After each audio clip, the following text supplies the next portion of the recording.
See this guy with the dance, with the leather jacket. No be yori, but I dey bust your bracket. What's up, buy the beat? This time way you got the shake.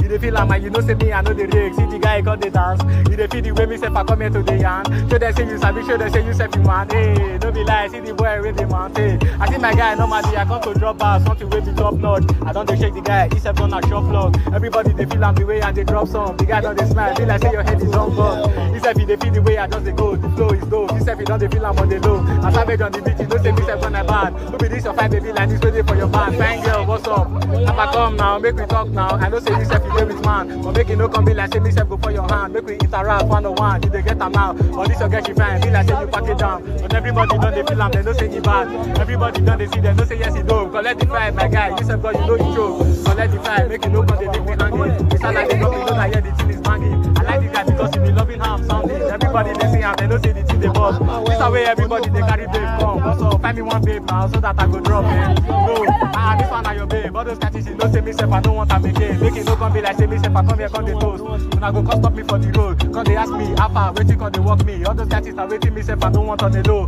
But I know say yes the girl she fine, she get the thing way man they fine, but he gon' design, God he stay design, I know the lie. You get the thing like this way the man they fine. But fine girl come now, make I toast first. Make it no come be like say me self I jobless. But today with man, this catching I know they want here. Make it find another person where they sing go, make we mingle. This when you know the feel flow.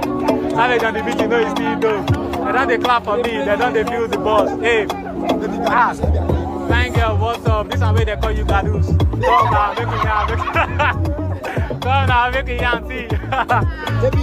I see the girl for the side, the can't type where I fancy. I for just meet a be like say I'm in.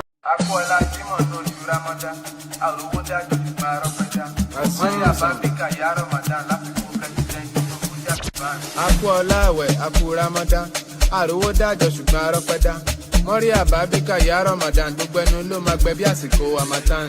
Olúwa dákun jọ gbẹ́bẹ̀ mi, benefit mo fẹ́ jẹ mi ò fẹ́ jẹ̀bi. Ẹni tó wà nǹkan àwẹ̀ kó má rí mi ní kọ́nà. Bíbẹ̀ kọ́ agbalámbà bí Olúwa bọ́nà. Báríkà yá Rasulullah, mákìmí, pàdé lọ kí Jùmọ̀.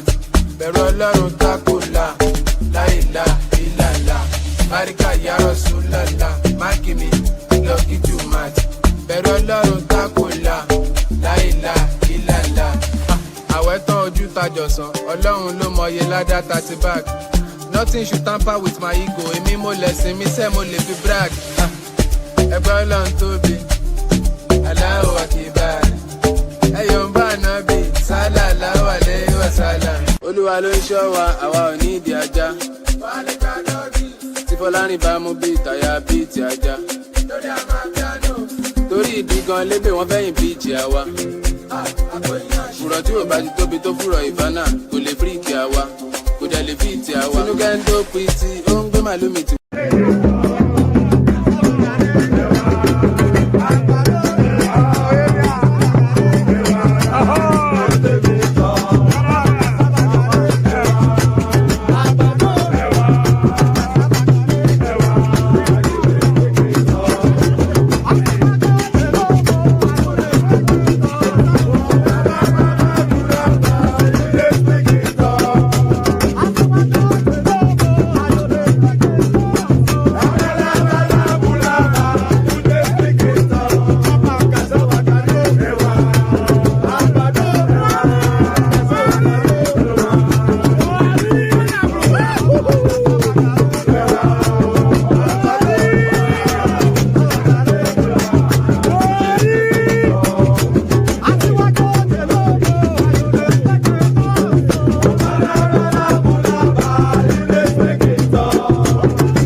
Okay now.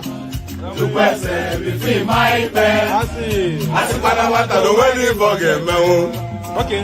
Papa, you look at me. One day, Mama m si na nwa m etogo kwa. Maka na nwa m jelu mba, o wee bute ike. Ọganiru na-ebutire nwanne m. Ọta gawa nke ya dịka agwa ya jọkwa.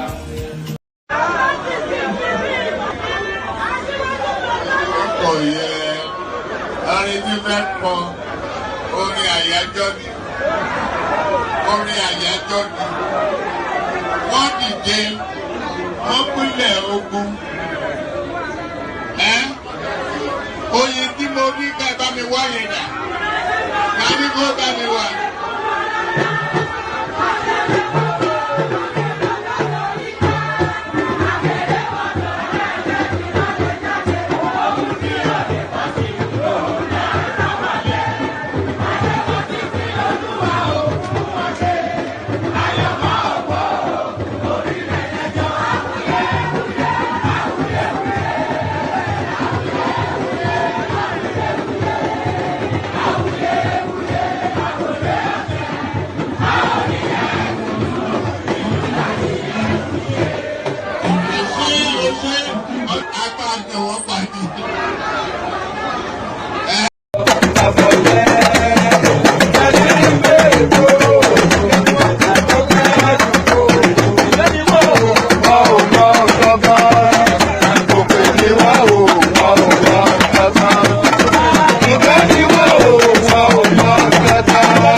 Tí ò bá sí àwa èmi tí ń dúró wájú yìí tí ń lérí ogun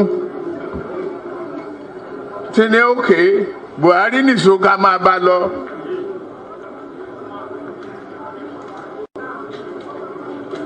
Kò lè di president. Ó ṣe kìíní olùlẹ̀, ó ṣe kejì olùlẹ̀, ó ṣe kẹta olùlẹ̀. Ó tiẹ̀ sunkún lórí tẹlifíṣàn pé láyé òun ò tún rán mọ́. Mo dẹ̀ lọ bá ń Kaduna wa rán ọ̀rọ̀ ẹkún kọ́ lélẹ̀ àdúró tiẹ̀ wàá dẹ̀ wọlé. Nǹkan kan ní pé o ò ní fọ̀rọ̀ orílẹ̀-èdè Yorùbá ṣeré. Ó dẹ̀ gbà. Àtijọ́ tó yẹ ti débẹ̀ mi ò gba mínísítà, mi ò gba contract, mi ì tọrọ ọbẹ̀, mi ì tọrọ gàrí, mi ì tọrọ fúra lọ́wọ́ ẹ̀, mi ì dẹ̀ ìyàwó ń bẹ̀. Mo wá ní lọ́tẹ̀ yìí o, Yorùbá ló kàn.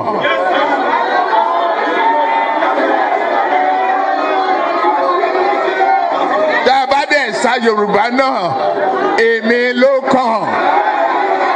Ẹ̀jẹ̀ mi ni ẹ kí n gbọ́, àkọ́bí ewé ayò, ewé tún lè jẹ, ìtún ló ní ọ.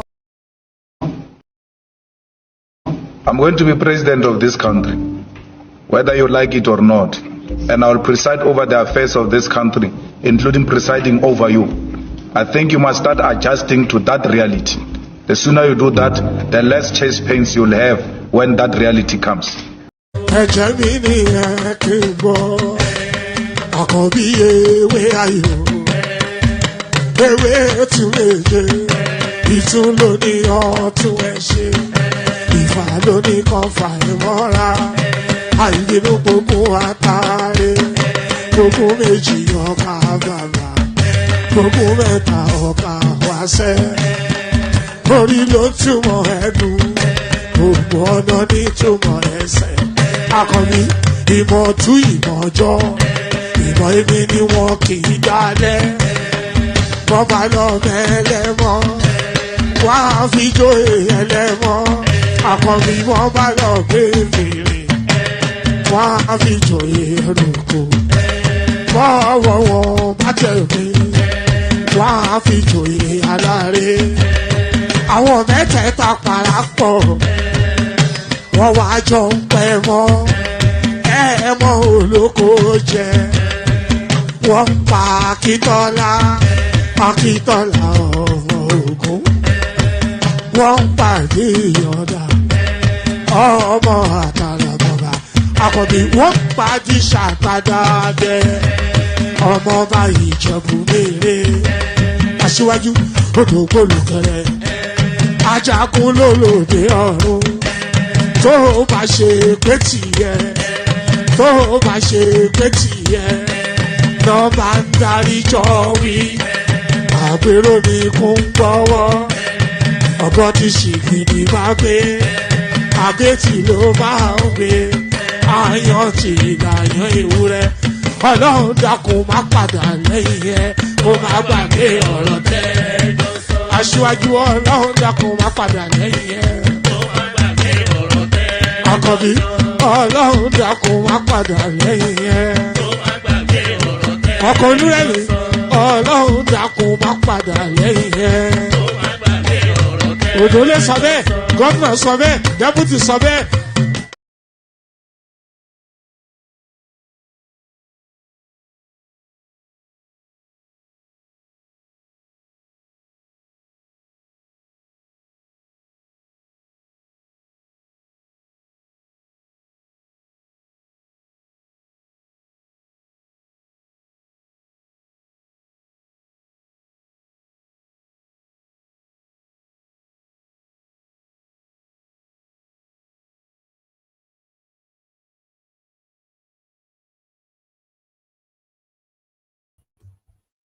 Oh, all right, let's try again. I was speaking, not knowing that I was muted. I thought it was I thought it was my system playing up again, but there it is. Ọlọ́run padà lẹ́yìn Ọlọ́run padà lẹ́yìn gbogbo wa àbí ẹ̀pọ̀, you know that there it is.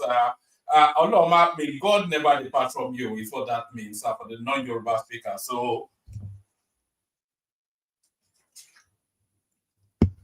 may God never depart from you. How can you not but say amen to that? So amen to that. Along, whether you agree or disagree with the protagonist and in that little clip, the one thing that you were all in uniformity on is that may God never depart from any of us. So that is my wish to you all. What do you mean? We should quit waiting for the Tinubus and Akpabios and gang on this matter. So yes, I suppose you are speaking to the headline piece, the Herdsmen. And by the way, I was actually going to do this when I get to that space, but as sad and as tragic as what is going on now is, there's a predictability to it. So anybody that's been following this platform for more than a minute, then you know that this doesn't come as a surprise to anyone. We've been sensitizing the space that this was going to come. We've been sensitizing the space that this was going to come for at least 12 months. So we've been speaking to this sort of headsmen excesses at least 12 months ago. So it's not anything about land grabbing. There's elements of land grabbing there, but the central purpose of what is going on now is political. They're trying to use insurgency to destabilize the sitting government, and they want that to be the backdrop narrative of the elections in 2027. We said that all the way through. So I didn't actually know they were going to start this early. I thought they would start in about 6 months' time. I thought they would use a 12-month build-up with the insurgency, but they started a lot earlier, which surprises me somewhat. But as tragic as what is going on now is, there's a predictability to it because we've anticipated that this was going to come into play. And there's an orchestration behind it as well. So all of that will be discussed, but pardon me. All of that is going to be discussed, but let us not forget our manners. So, pardon me. Let us not forget our manners and start the session off as we always do with a greeting. So, good day to you. Good to be your company, and how are you? So we started off with that. That is how we always start it off with a greeting, with pleasantries. Good day to you. Good to be in your company. And how are you? Hope you find a gloriously wonderful day cascading into yet another session. Your friendly neighborhood or your laughing man, one man went to mow. So good day to you and all that. The protocol remains the same. Click on the like button just at the sound of my invitation. Please do that. Click on the like button. Subscribe if you're not already subscribed. If you want to come and join me on the screen, there's a hyperlink that says StreamYard. That's your tickets to ride. So if you want to ride on the knuckle busting ride, that is the I don't quite know. That's not coming out the way I intended it. But if you want to be an active combatant, if you want the joust and parry, the ebb and flow, if you want to be a player, that's your tickets to ride right there. So if you want to be on the screen and exchange thoughts and have conversations, the hyperlink that says StreamYard, that's your invitation to come in. So use those. I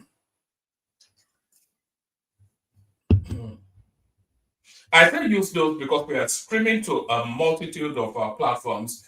So yes, click on like, click on subscribe, click on the hyperlink that says StreamYard, share the links on your WhatsApp spaces and your Facebook group. So copy the links and share it on your WhatsApp spaces and your YouTube and your Facebook spaces, especially those spaces, because I know that's the space that that old school something that you belong to on WhatsApp, that you've put them on archives because you don't want to be getting notification from them anymore. Share the links there. Share the links as wide as you can, so that others can come into the conversation and expand the experience. So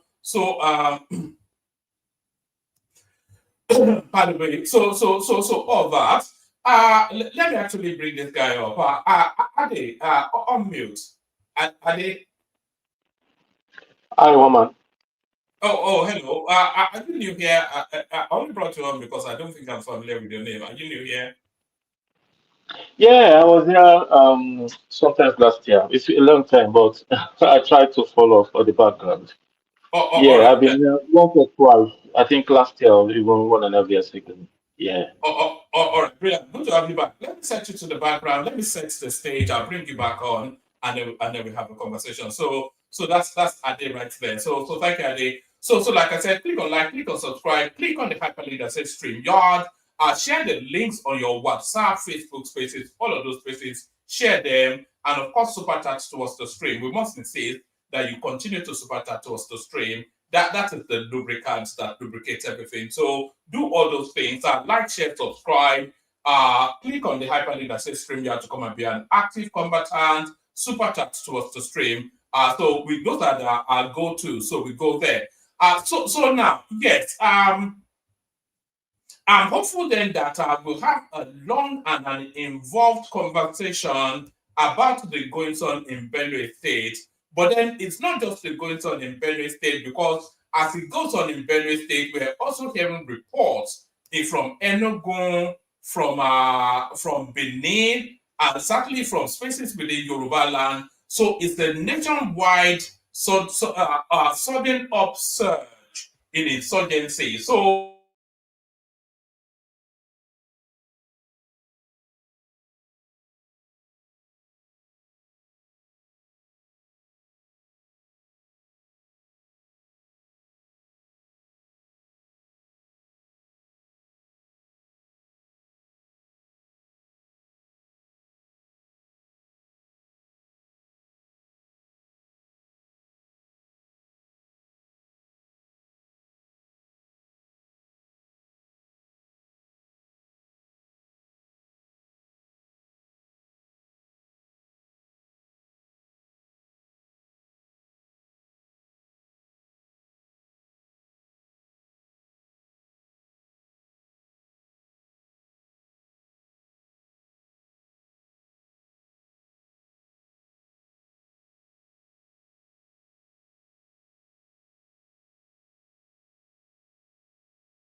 All right.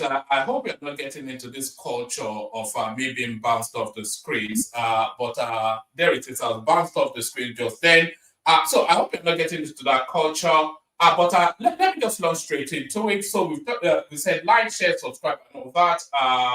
Let me just bring up the first piece, and then we launch straight into it. Let me bring this up. So like I said, the no audio, okay, but you should be hearing audio.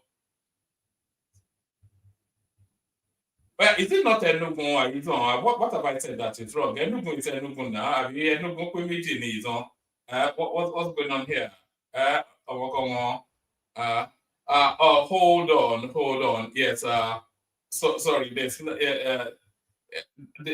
all right. Let's just kick it off. Let's kick it off with this one. Actually, we start on a slow pace, and then we crescendo into the goings on in Benue State.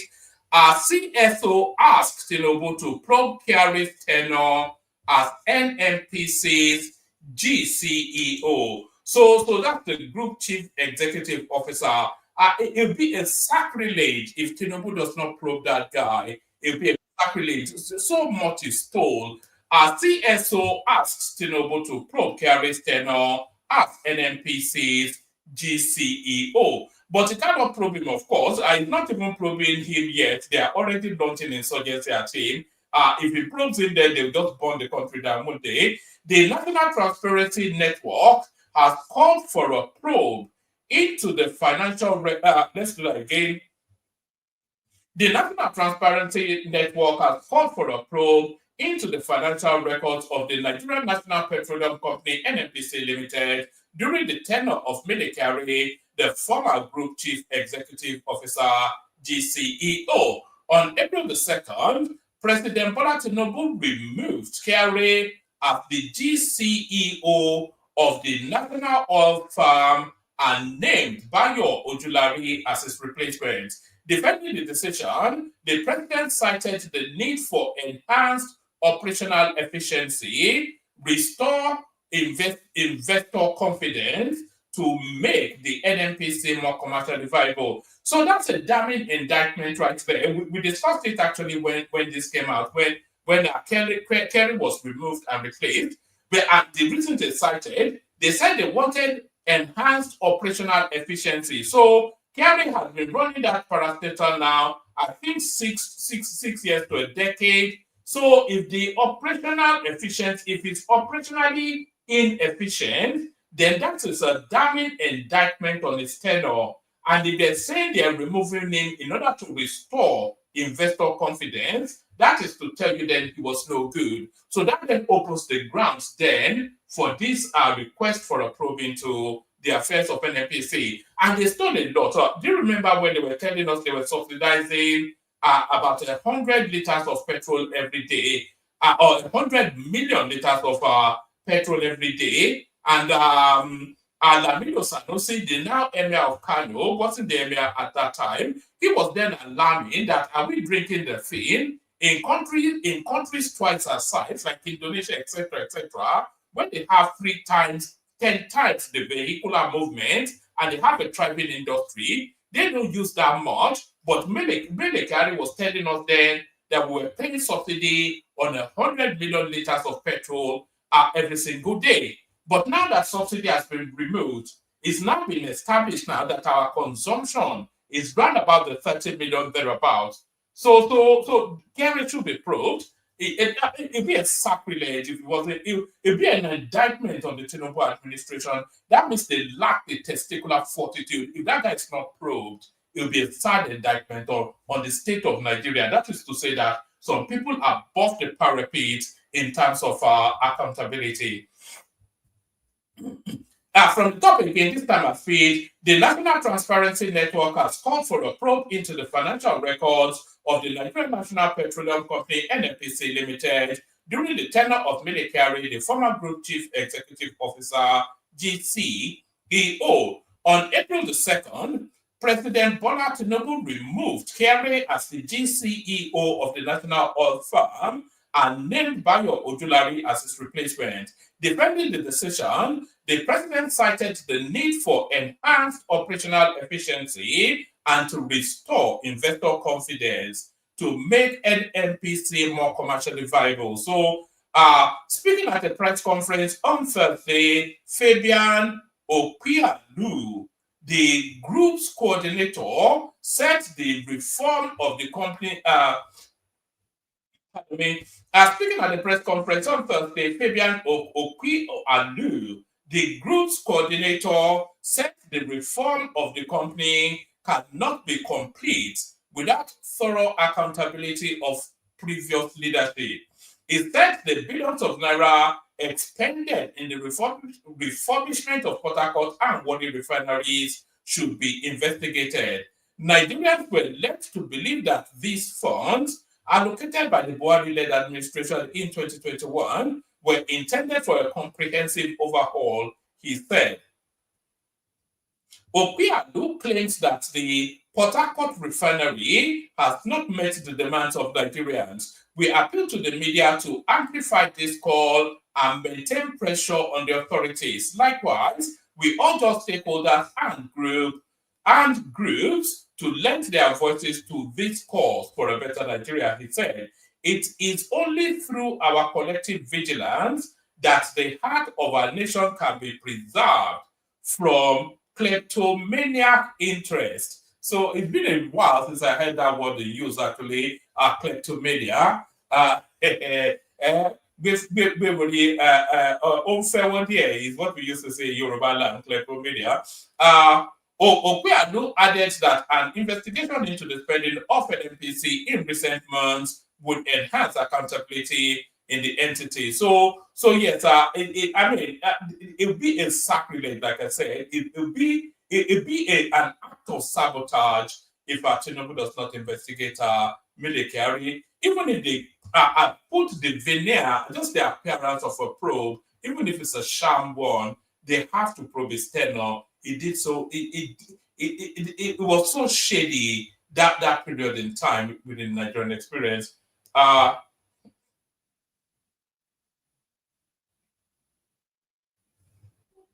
not quite sure. Let me show you what I'm seeing on Twitter. I was trying to open something on Twitter, and it's coming up with this error message. It says some privacy-related extensions may cause issues on X. Please disable them and try again. I'm certainly not disabling anything.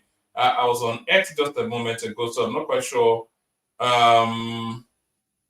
There was a particular clip that I wanted to play you around that Benue narrative, but is it coming? Look at this guy. All right. No, it's not. It's not breaking into the shot. Let me just see. There was a particular interception by the Amotekun group of alleged bandits being funneled into the southeast, and they apprehended them with their weaponry. So that's the clip that I was looking for, but I can't find it at the moment. So let's just carry on. We've got sufficient enough to wrap the conversation around. Let's just carry on. We move on from that to we may not go to that one just yet.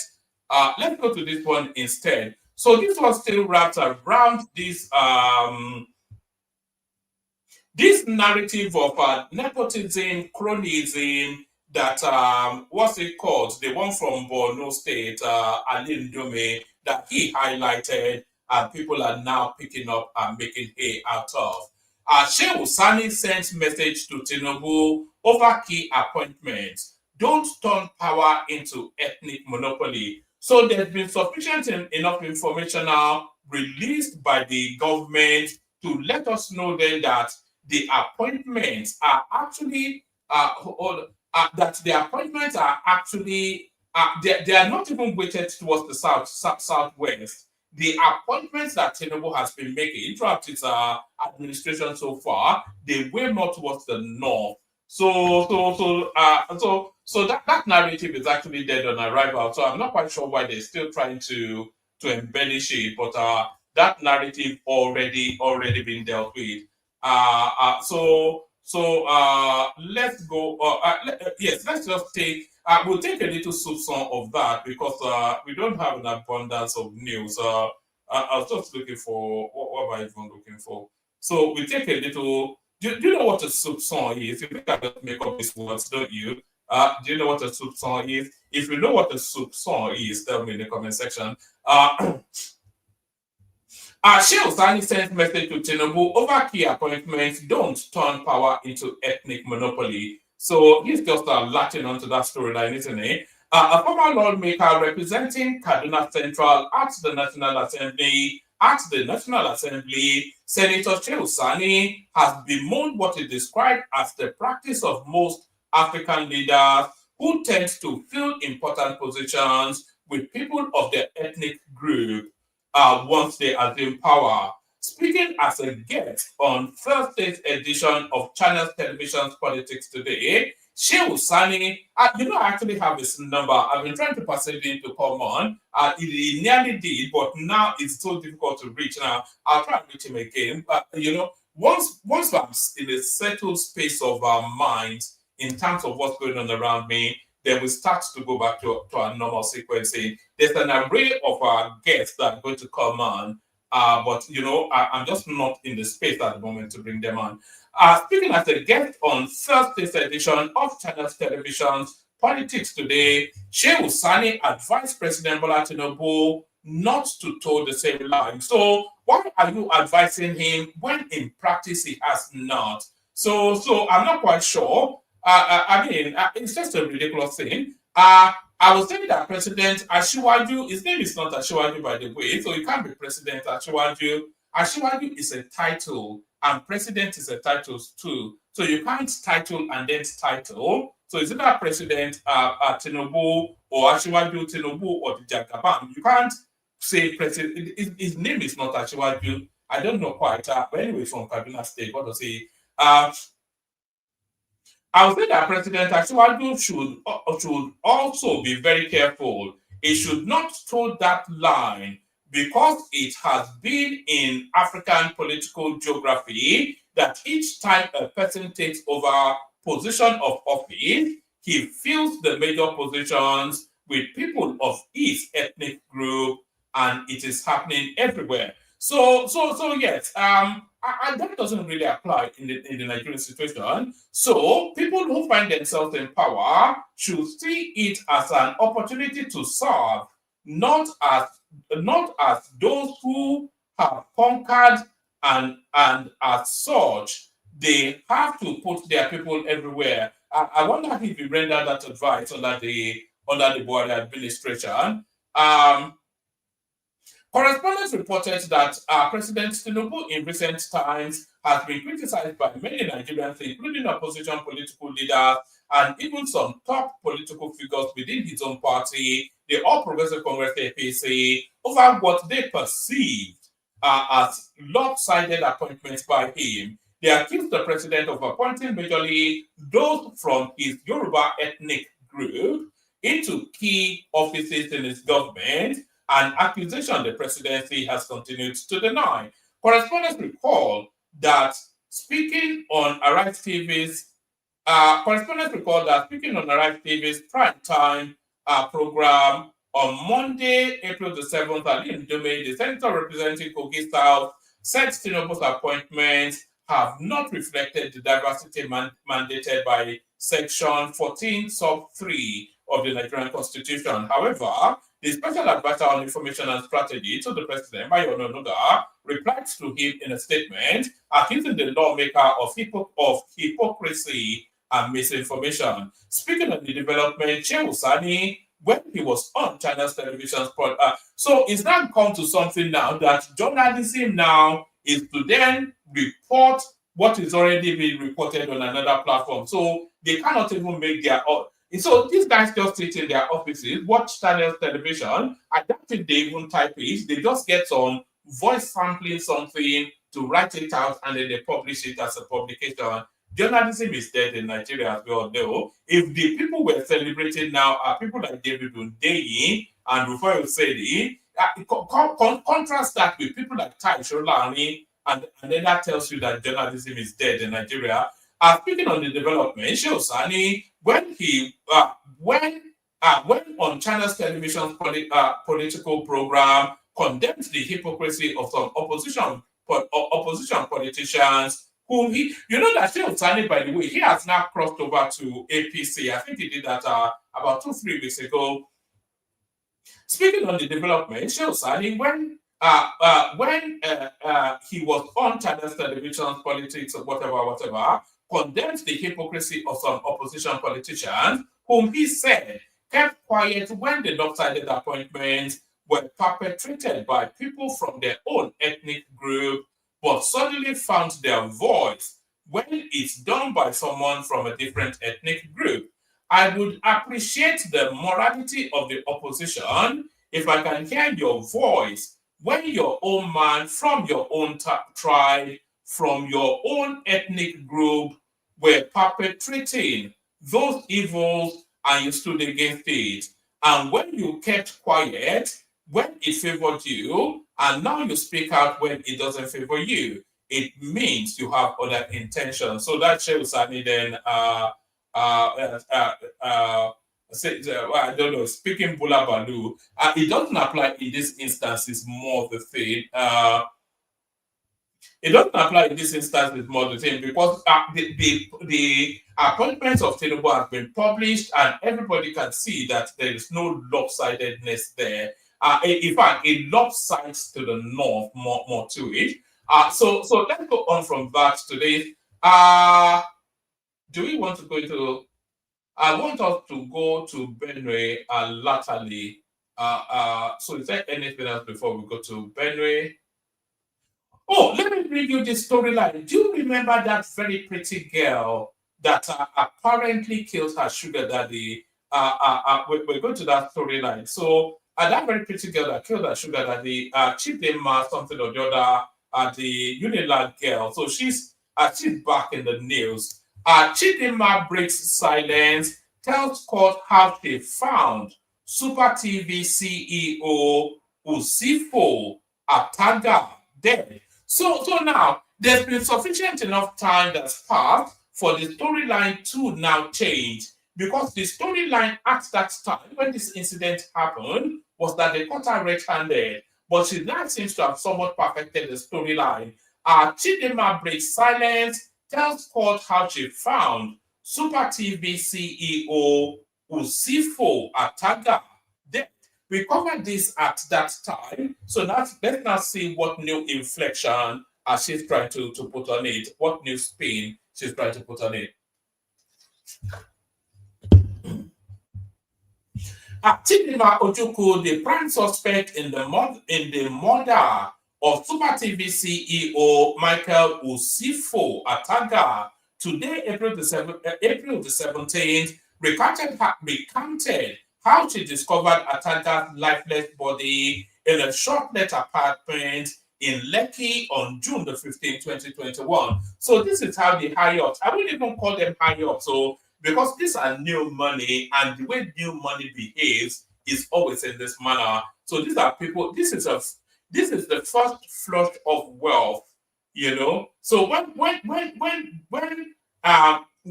wealth suddenly flushes in a way, in a space that it doesn't naturally reside, then there's usually a rush of blood to the head.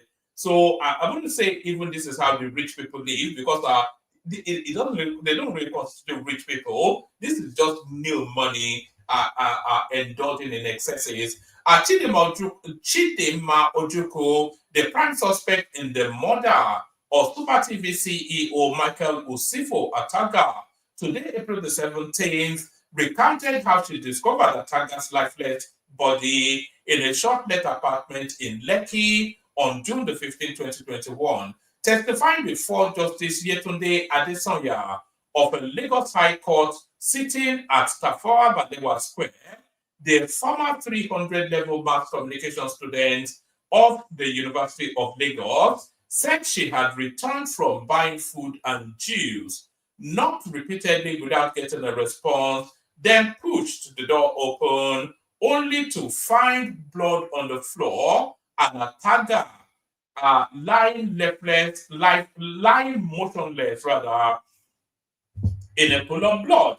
I dropped everything and rushed to him, she recalled emotionally, adding that his eyes were half shut and there was no pulse. If I recall that storyline vividly, it was, she said she stabbed him they were smoking weed or whatever, and so in a haze of highness of drugs and alcohol, she said they got into a fight, and in self-defense, she stabbed him. I think that was the storyline that came out when this incident happened about 2 years ago now, maybe longer, or at least when this storyline came out. But I think she's now putting a different spin on it. Now she's had time to perfect the storyline.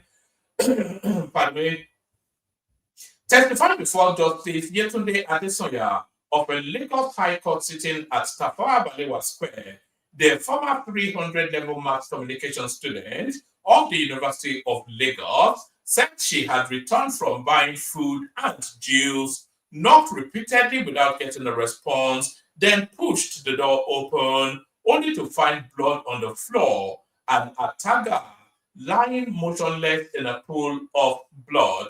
I dropped everything and rushed to him, she recalled emotionally, adding that his eyes were half shut and there was no pulse. Led in evidence by her counsel, Mr.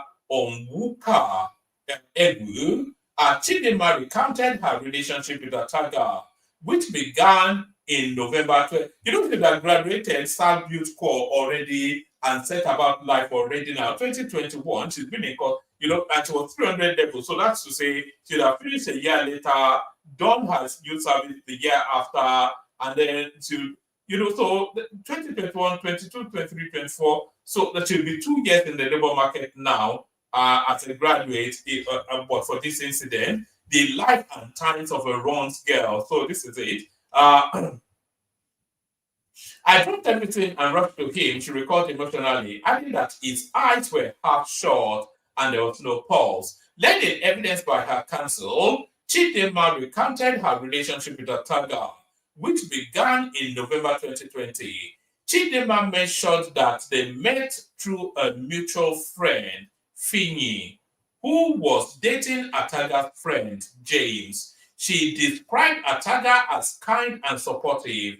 So kind and supportive, translate that to me, sugar daddy. She described, she's only, I think she's only about 21, and he was mid to late 40s. So describe kind and supportive to me, sugar daddy.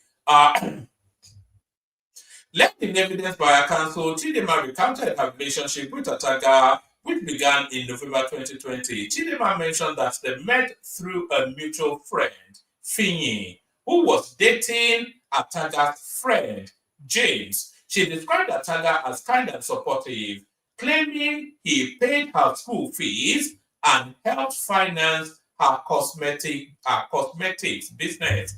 According to her, Ataga, who hailed from Edo State, was residing in Victoria Garden City. According to her, Ataga, who hailed from Edo State and was residing in Victoria Garden City, had 3 children with his estranged wife based in Abuja. She told the court that on June the 13th, 2021, Ataga informed her of his upcoming birthday and invited her to spend some time with him before traveling to Abuja for a family gathering.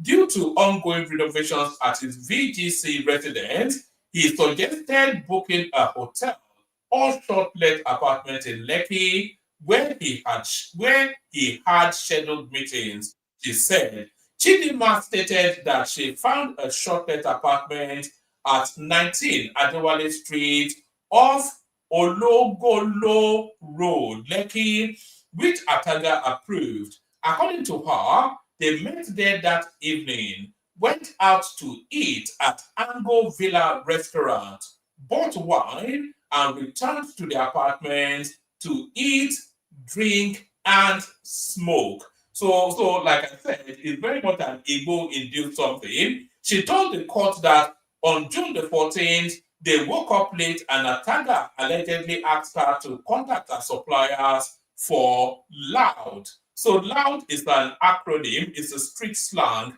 for cannabis, and rohypnol. So loud and rohypnol. So the story tells itself actually, doesn't it? So the scene is set in a haze of drug-induced psychosis. They got into one. She reached for a knife and just saw him off, and that's exactly what happened. She told the court that on June the 14th, they woke up late and attacker allegedly asked her to contact a supplier for loud, which is an acronym, a street slang, not even an acronym, but a street slang for cannabis and rohypnol. She said he sent 15,000 naira for that. So those were the good old days. So 15,000 naira now, it wouldn't even get you a puff from somebody else's spliff. Never mind buying a whole bag of weed. She said he sent 15,000 naira for that and later 25,000 naira for the food. She was out for about 2 hours buying meals due to COVID-related restrictions and delays. She mentioned that on June the 15th, Ataga requested more cannabis but asked her to pay since he was unable to transfer funds. He also gave her money for food and juice. After a delay caused by a mix-up over the okra soup she was asked to buy, she returned to the apartment only to meet a horrifying scene. I saw blood stains, pushed the door open, and saw Michael on the floor, covered in blood. I checked for a pulse. There was none. In a panic, so this is what really damns out. So listen now very carefully to this paragraph, and this is the damnation of it all. In a panic, she said she cleaned blood off herself, changed her clothes, and packed her belongings. Listen, so that still seems fairly reasonable, doesn't it? So don't wait for it, though. So in a panic, she said she cleaned blood off herself, changed her clothes, and packed her belongings. So far, so good.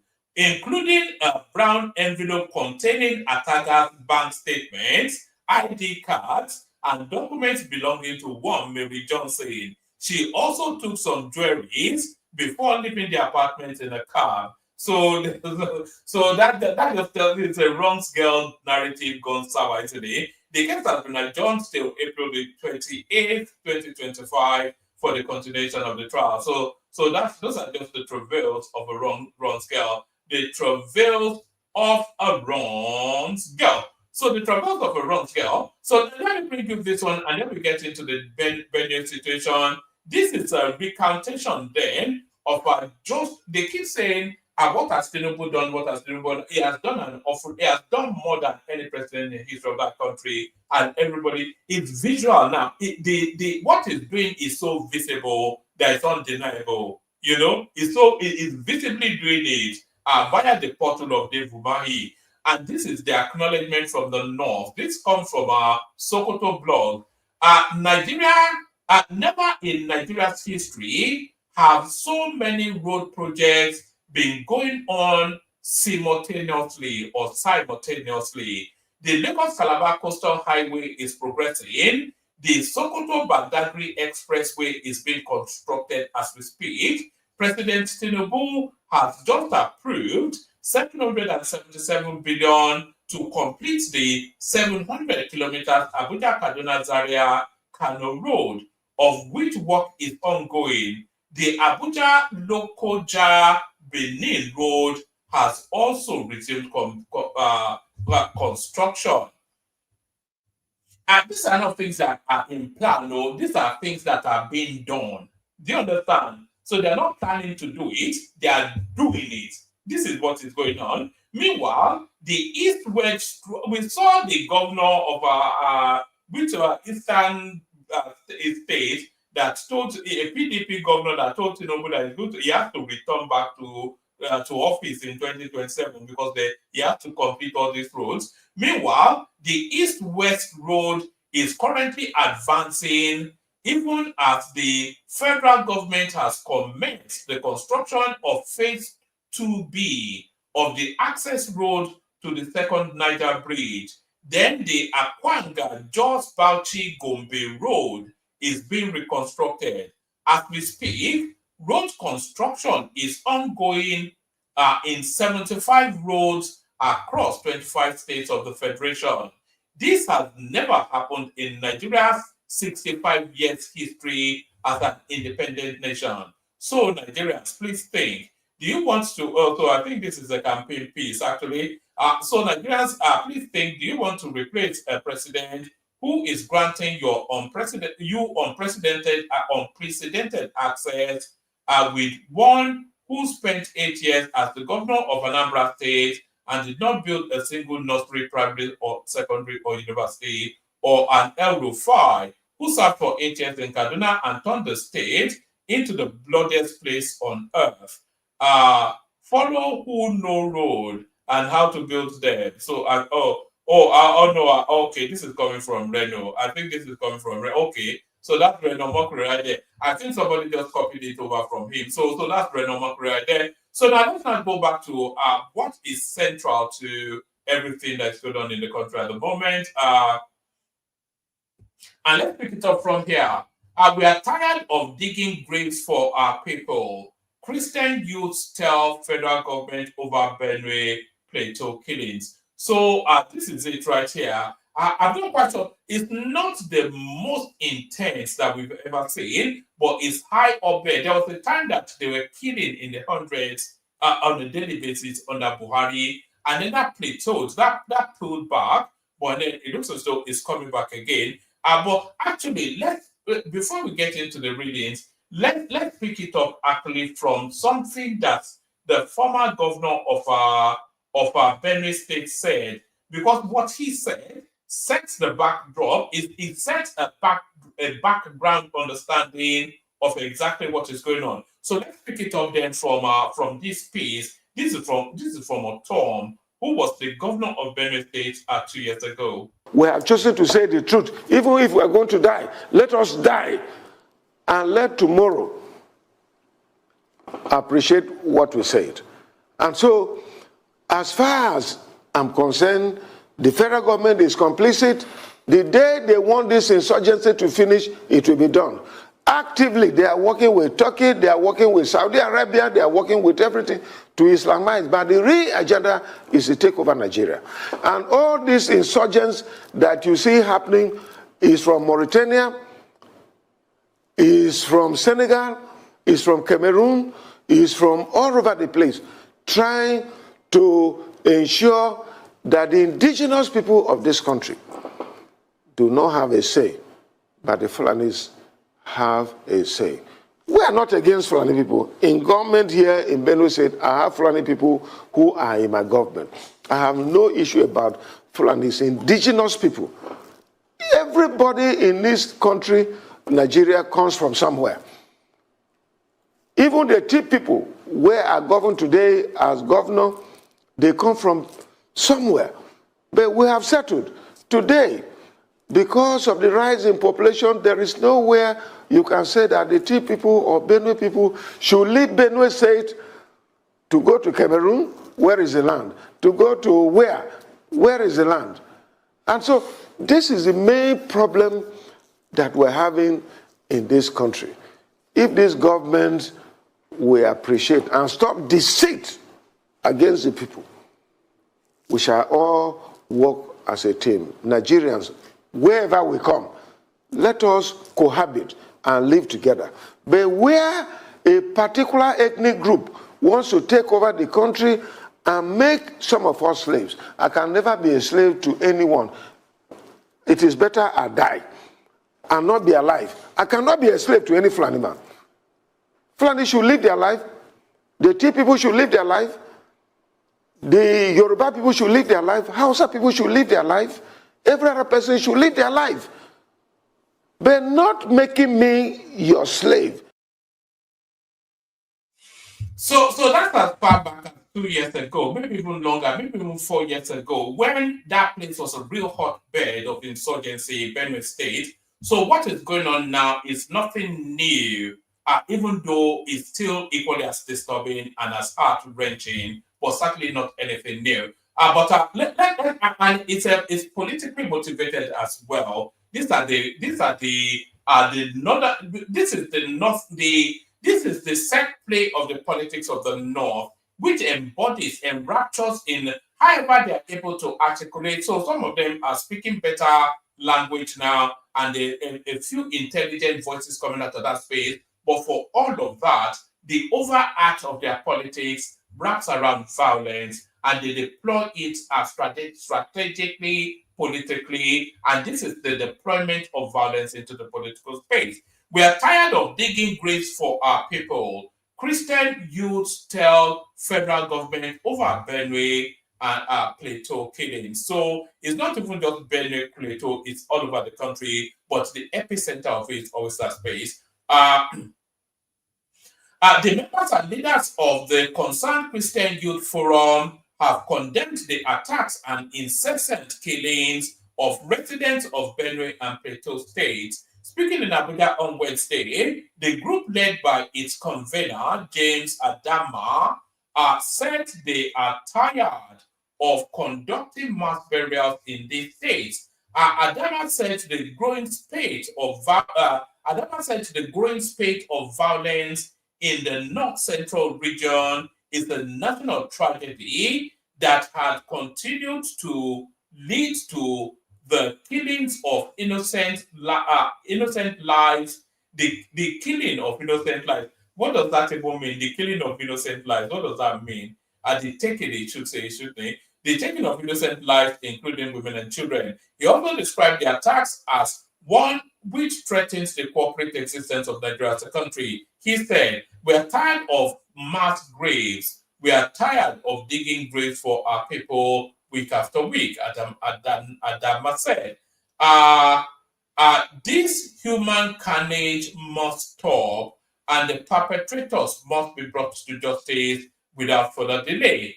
Adama further accused the Nigerian government of a slow response to the worsening security situation in the region. He called on security agencies to improve their efforts towards safeguarding vulnerable communities across the country. So some of these communities are so interland that they're difficult to reach. But these things have been going on for so long that they should by now have a security strategy around those spaces. There should be some alert and an alarm system that alerts a rapid response unit whenever these things are going on.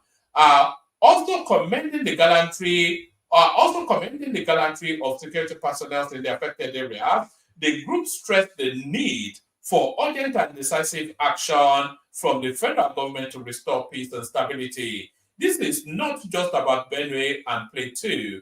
It is a Plateau. They call it Plateau, isn't it? So I should call it Plateau. This is not just about Benue and Plateau. It is about the future of our nation. Every Nigerian deserves to live in peace and dignity, Adama said. So you see, it's not a matter of pleading to the better nature of these people because they have no better nature. You see, these people, they have no regard for life, and they kill in the most brutal, the most gruesome manner. So you then appealing to their better nature. You are just wasting saliva. They have no better nature. What these people understand is force, and if you meet them with equiforce, they will respect that law. Do you know that if all these are herdsmen that are rolling cattle into people's farms and decimating farms, do you know that if you mow down their cattle, if you start to wipe out those cattle, they will pull back. They will do some reprisal attacks, but if you double down, that if they come into your farm to savage that farm, wipe out the whole herd of cattle, and then at some point something has to give. So they know then that there's a repercussion. There's been no repercussions to their actions. So what incentivizes them to stop? Their actions have never been consequential in any way.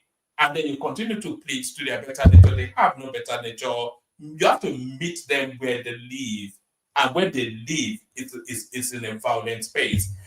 The forum also urged faith-based organizations civil society groups, and international human rights agencies to speak out against what it termed the ongoing carnage and silent genocide in parts of Nigeria's Middle Belt. The group also advocated improved humanitarian support and the rebuilding of devastated communities by the federal government. So there it is right there. There it is right there. So that opens up that space. But then once they've cleared out, once they've intimidated, killed, and frightened off the indigenous of any particular space, this is what happens next. Suspected herdsmen are armed with AK-47 rifles, take over Ukum communities in Benue State. And they are doing it in open glare, by the way. You can see from that picture, there they are, just casually strolling down the street, giving anybody that gives them even a side eye a dirty slap, and taking whatever they like. And you get off that bike, how dare you, they'll kick you in the gutter, take your bike, but leave your wife on top, or we have use for her. This is how they are living in Benue State.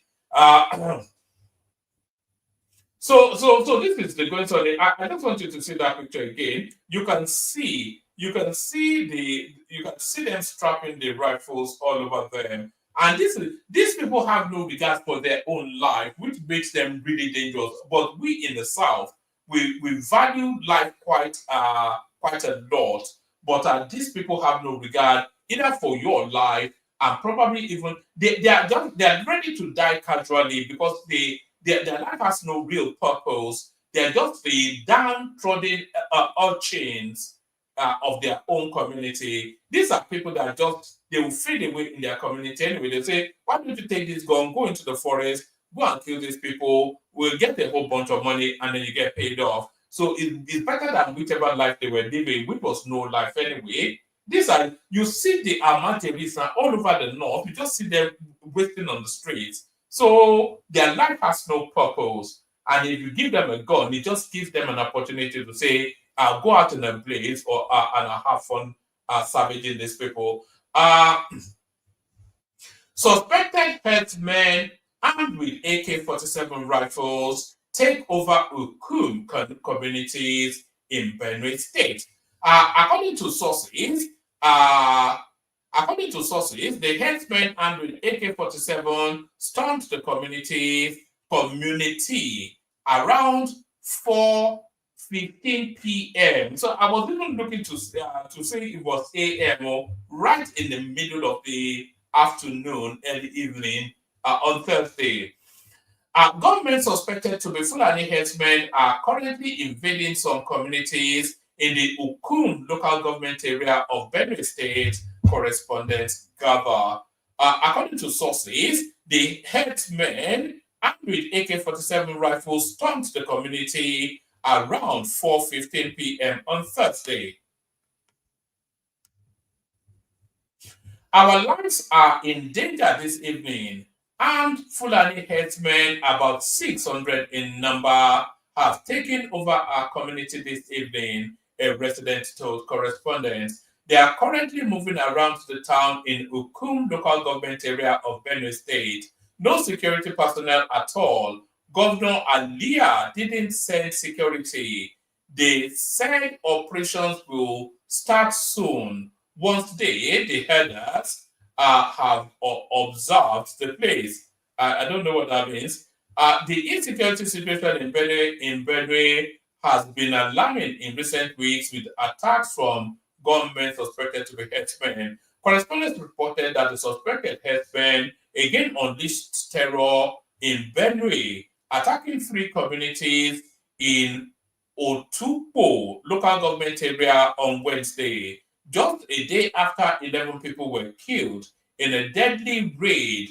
And by the way, we just glossed over it casually, 600 of them. So there's an orchestration. You see, what Governor Tom was saying there, that this is a broader globalized strategy that is coming out of Turkey and Saudi Arabia in a move to seize hold of the Nigerian state using their lieutenants, the Fulanis, because the Fulanis, they are even in genetically, ideologically, they are more Arabs than they are either Bantus. They are more they are genome mix. I used to know these things, but it's not coming to memory. But they are more towards the Arabs than us, the Bantus. We fall under the Bantu categorization, don't we? And because of that, they have a presumed sense of superiority because they feel that they're Arabs, and then they have no regard for your life. But they are willing to also to the Arabians that want to conquer. They want to see charge of the Black Africa using Nigeria as the hub. Because as soon as they get Nigeria, then they can just take the whole of West Africa because there is no might that would not use to Nigeria. So there's a broader spectrum to all of these outside of just Fulani headsmen. And when they're telling you 600 Fulani headsmen invaded one community in Benue State, then that tells you then that we're dealing with an army. We're being invaded from within by an army orchestrated from without. I'm currently just glossed over it. Our lives are in danger this evening. Armed Fulani headsmen, about 600 in number, have taken over our community this evening, a residential correspondent. They are currently moving around town in Ukum local government area of Benue State. No security personnel at all. Governor Alia did not send security. They said operations will start soon once they, the herders, have observed the place. The insecurity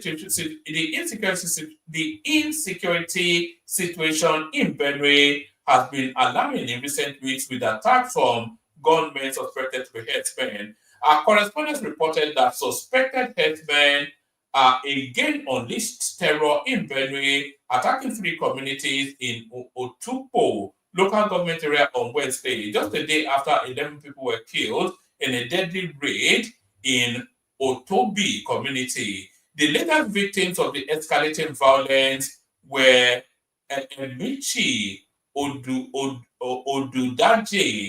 and Okomaju communities had previously suffered an attack in February, which left 5 people dead. However, the renewed attack has created fear and mass displacement amongst residents, with women and children fleeing for safety.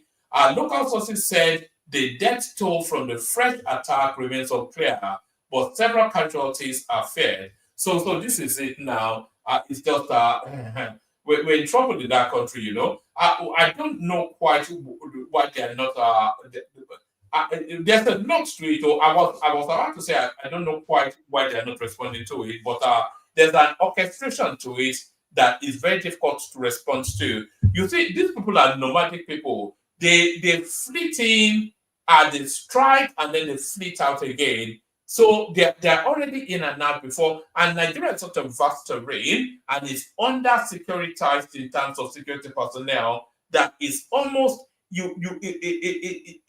technology is. I cannot immediately think how you can combat this, but they have to find a way to combat it. So, of course, for all of that atrocity, what is actually worse than what is going on? If there's anything worse than what these Fulani headsmen are doing, it's actually what Peter Obi is doing off the back of what they're doing. So this is Peter Obi now, who always goes to dance on the graves of these atrocities and feed on the carcass of the deceased. So he's not trying to leverage it politically. He doesn't understand the moment. If Tinubu wasn't president and Peter Obi was president, it would be worse. Does Peter Obi have a strategy that defeats the Fulani headsmen, other than and outside of all of the strategies that have been deployed so far? He knows nothing, but he will go there and feast on the carcass of the dead and dance on their graves. So he dances on their graves, which then forces the presidency to respond.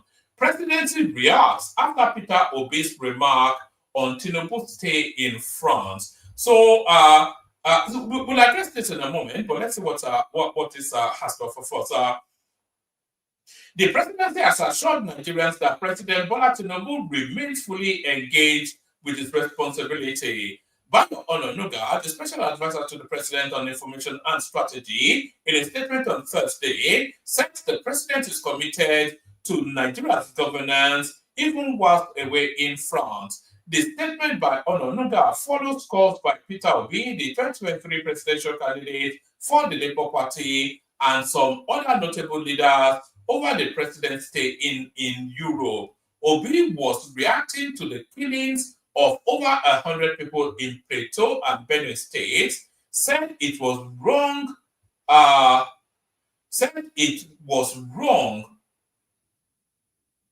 for that to be for. He says, do here, I don't know what, I don't know, man.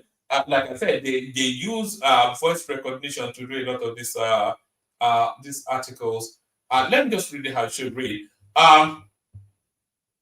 Obi was reacting to the killings of over 100 people in Plateau and Benue State, said it was wrong for the president to continue to stay away whilst the nation burns. So the nation is not burning. However, in its reaction, the presidency said Tinubu's absence remains temporary and in line with the communicated time frame of approximately 2 weeks, not appropriately, but approximately. Ononuga said the president left Paris for London at the weekend and has maintained constant communication with key government officials overseeing critical national matters, including directives to security chiefs to address emerging threats in some parts of the country. So the president is committed to his, the president's commitment to his duties remains unwavering, and his administration continues to function effectively under his leadership, Ononuga stated. Also commended Nigerians and leaders alike for their concerns whilst assuring that governance proceeds without any form of interruption. So there's that. So Peter Obi, of course, feeding off the carcass, dancing on the graves, or the bodies are still warm. The bodies have still not gone cold yet from the killing, and Peter Obi already feasting on their carcass. So that's Peter Obi for you, always there to feast. There's no grave yet that guy has not danced on top of. So that's Peter Obi, of course, dancing on the grave. So he's already leveraging it for its own gains. It's just it's the most awful type of character you can imagine. Just vile, a vile human being. Tinubu leaves Paris for London, fully engaged in governance. So I think that's consistent with what we just read there. So that's that. Let me rattle you through the clips there. So we've seen Governor Tom's then to the narrative of the backdrop. So let me play it again, actually, because I've sequenced it in some form. So Governor Otom is speaking about 4 years ago, and the alarm in his voice is consistent still with what the Fulanis are doing. So this is not a new dynamic. It's not a new paradigm that the country is contending with, but it's a flash moment because they've been likely able to tame the insecurity, but because of the build-up to the elections, the Northerners have reignited insecurity again because they, of course, have cells all over the forestry spaces. But we'll see how this plays out. Let's pick it up from Otom again, and then we rattle through the sequence. We have chosen to say the truth. Even if we're going to die, let us die, and let tomorrow appreciate what we said. And so, as far as I'm concerned, the federal government is complicit. The day they want this insurgency to finish, it will be done. Actively, they are working with Turkey, they are working with Saudi Arabia, they are working with everything to Islamize. But the real agenda is to take over Nigeria. And all these insurgents that you see happening is from Mauritania, is from Senegal, is from Cameroon, is from all over the place, trying to ensure that the indigenous people of this country do not have a say but the Fulanis have a say. We are not against Fulani people. In government here in Benue State, I have Fulani people who are in my government. I have no issue about Fulanis, indigenous people. Everybody in this country, Nigeria, comes from somewhere. Even the Tea people, where I govern today as governor, they. So that's Governor Tom then, who was the former governor of Benue State, telling us he's still harrowing about the same narrative. So that tells you then that it's a long-standing thing. It's not a new dynamic in the space. Let's go from that today. Yeah. All lives are equal, but some are more important than the others. Yes, that is the concept. What a hypocrisy. What a hypocrisy. I'm telling you. I can't find any of those agitated youths anymore. And those agitated cleric scholars that were coming out when what happened in Uromi happened. They come out, Allah imba ayuwane abuba zamu do pansa. Zamu do pansa, zamu kashe kowane arni. I'm no more seeing you. Oh, the one in Jos is not, they are not Northerners, Abi. They are not. Well, this brings to my assertion that I keep saying, even for Northerners, true Northerners day. And who are the true Northerners? Your guess is as good as mine. So that is the reality. What a hypocrisy. What a hypocrisy. And these things are not coincidence. These things are not mistakes. These things are calculated attack. Calculated attack aimed towards annihilating some of the minority tribes in that region. Why is it happening in a lot of states where you have tribes that are minority, but they are more, they're in the middle belt most especially. You have it in Benue, you have it in Jos, you have it in some part of Nasarawa, you have it in some part of... Why is it so? Is it because it's not a kind of a uniformed, a kind of a unified people with same cultural tradition and religious belief system? Well, I tend to think that way. That is just the reality. Well, my message is most especially to Governor Mufwang. Seriously, if you can get this message, what I have to tell you is you have no excuse. You have no excuse. You know the problem, just like you say, this is a kind of a deliberate attack. You call it a kind of an ethnic cleansing, right? And you say that it's aimed at grabbing land and a lot of other things. You know that. And that is why you're there. What is the excuse? You can't just keep crying to the federal government, looking up to the federal government all the time because of all these issues. The fact is, take it or leave it. The military can never at any point in time be everywhere. Same with the police. And if you're dwelling on some of these palliative measures that is initiated, like deploying security operatives once they scam, they are withdrawn or whatever, you are joking. As the executive of that state, there's no excuse. What stops you from expanding your tax net?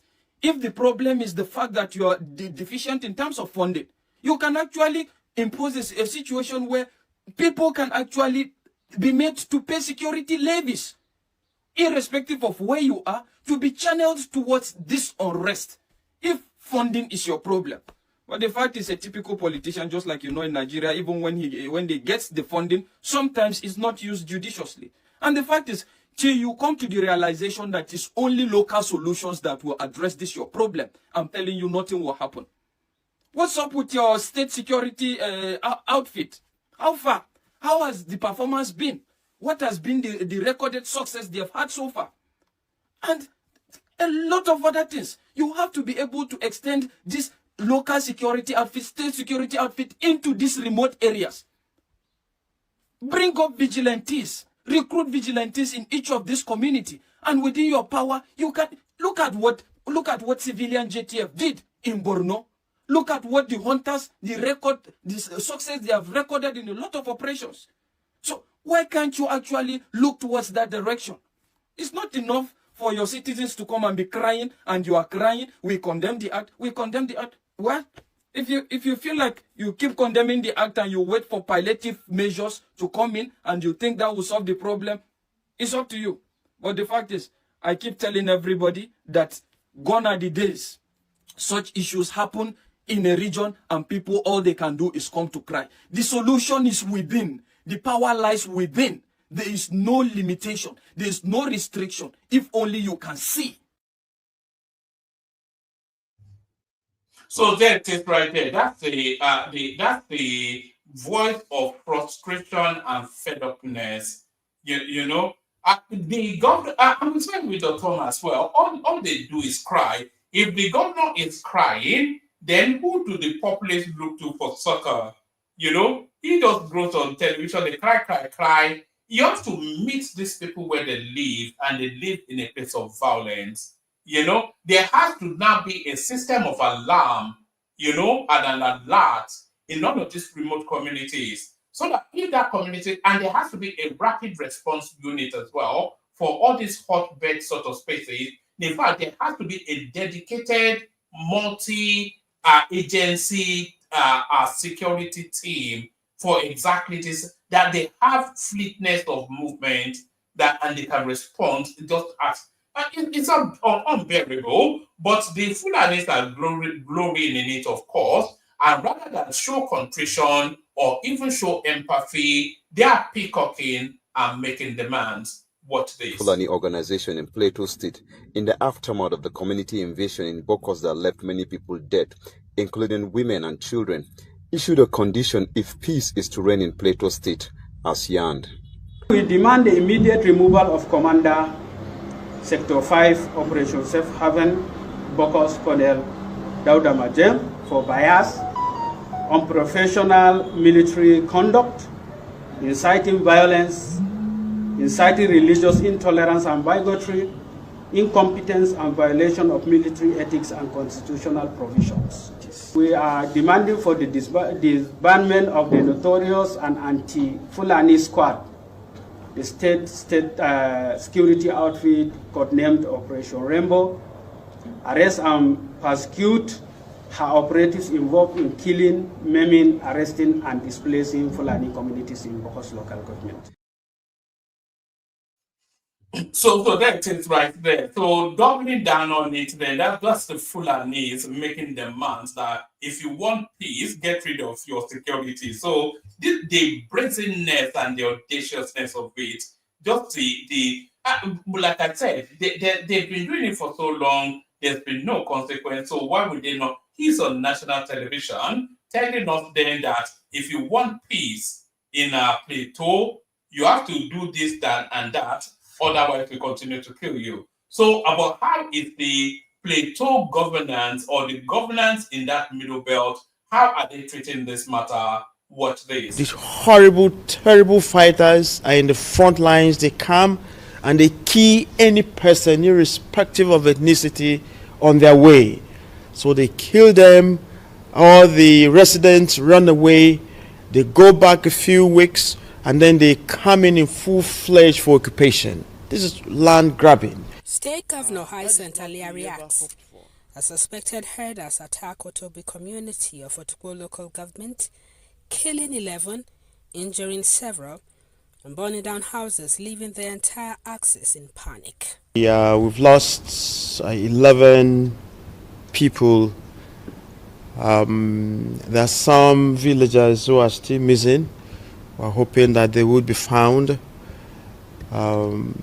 Since last night, we deployed through the security heads, our security apparatuses who went to calm the situation down. So they are there. Earliest this morning before 5 a.m., the deputy governor was directed to move in, and this later part of the morning, the Homeland Security with the Commissioner of Police already on ground there. The Chief Security Officer of the state, who says security has already been deployed, appeals to residents not to panic. I was in speak with the NSA last night. There were a number of elements we spoke about, and they're still going to respond to us to see how much they can up the protective gears for us, because it is quite deeply concerning when you come in there and then you kill so freely and then no one is apprehended, and then you move out, and then you come and strike again. I think there's every need for all of us to stay on alert. As the NSA advisor just assured me last night again, they're going to put again in place, in our support, everything that requires to be done. While consoling the families directly affected, Ali invited all residents to be alert and please provide information so that...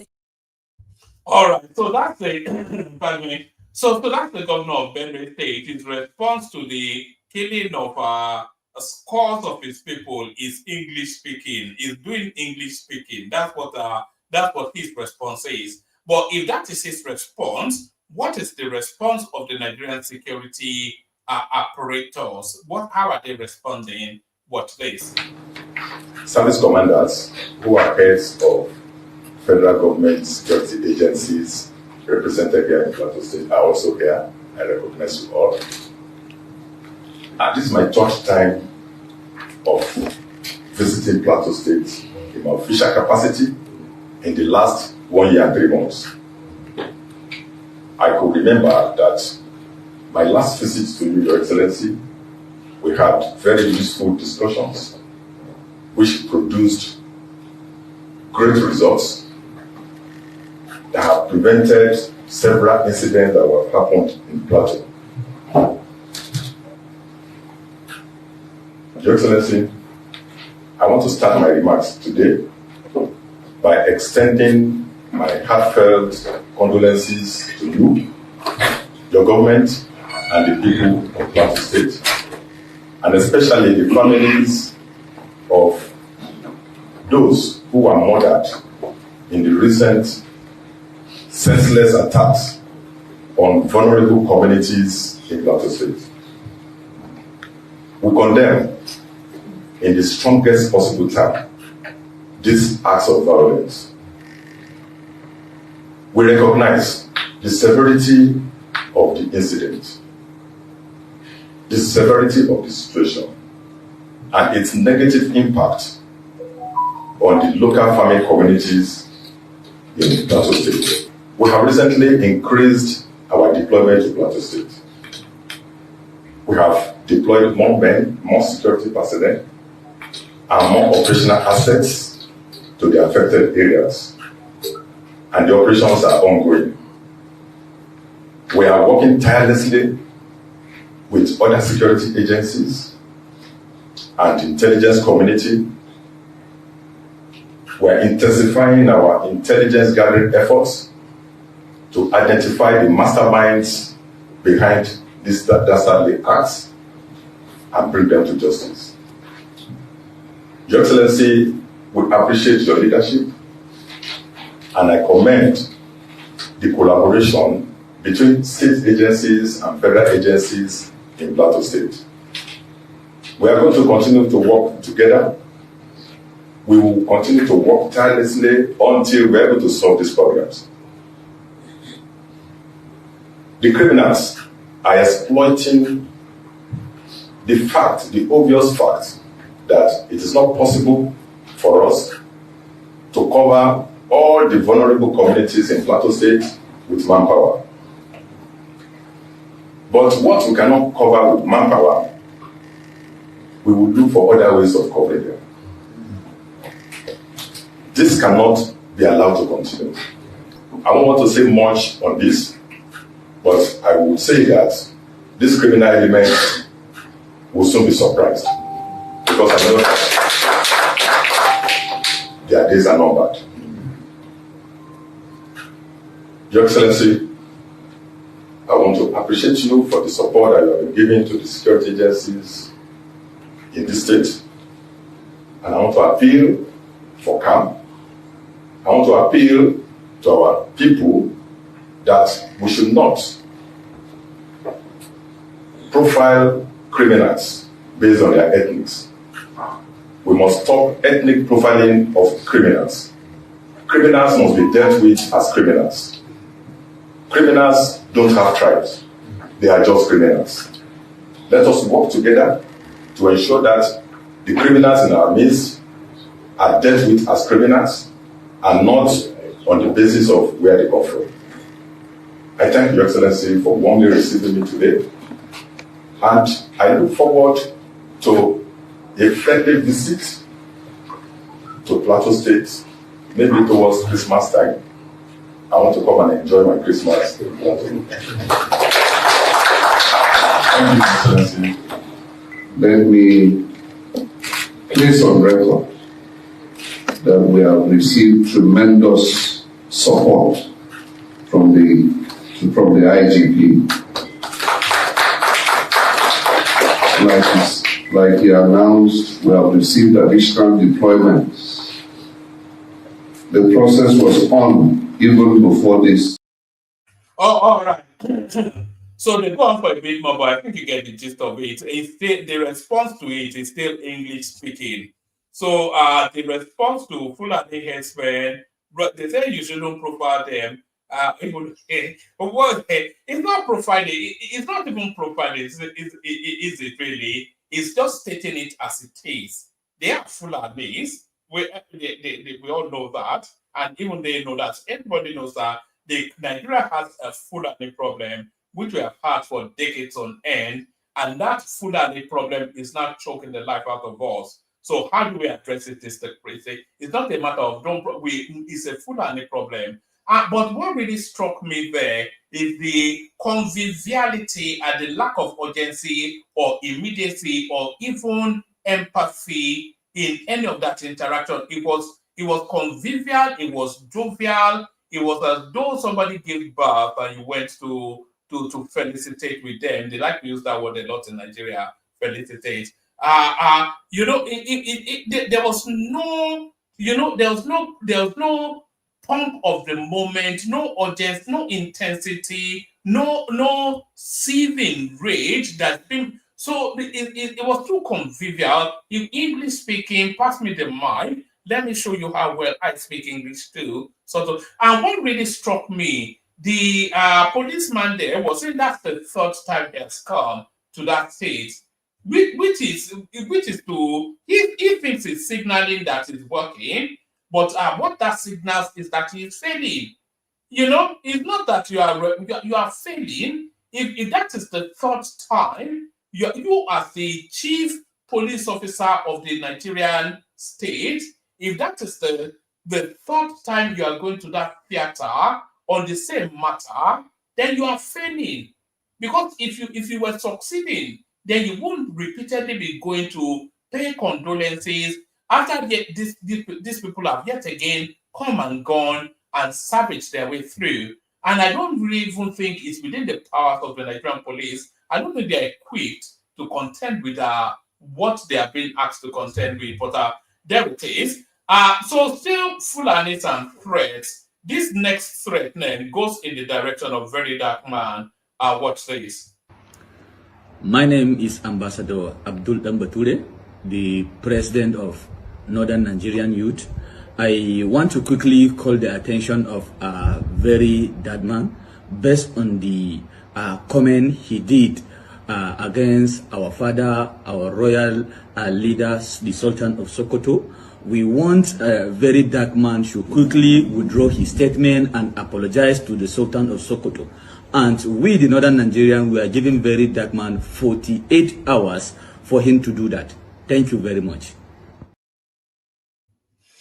All right, so I'm not quite sure what a very dark man said about the Sultan of Sokoto, but it looks as though they may be sending some herdsmen in his direction. Do you remember that clip we played yesterday of the China man handing out 500 naira to a lineup of Nigerian police and then filming and mocking them? So here he is saying sorry in Chinko language. 近日，本人带领中国考察团一行到尼日利亚考察投资的机会。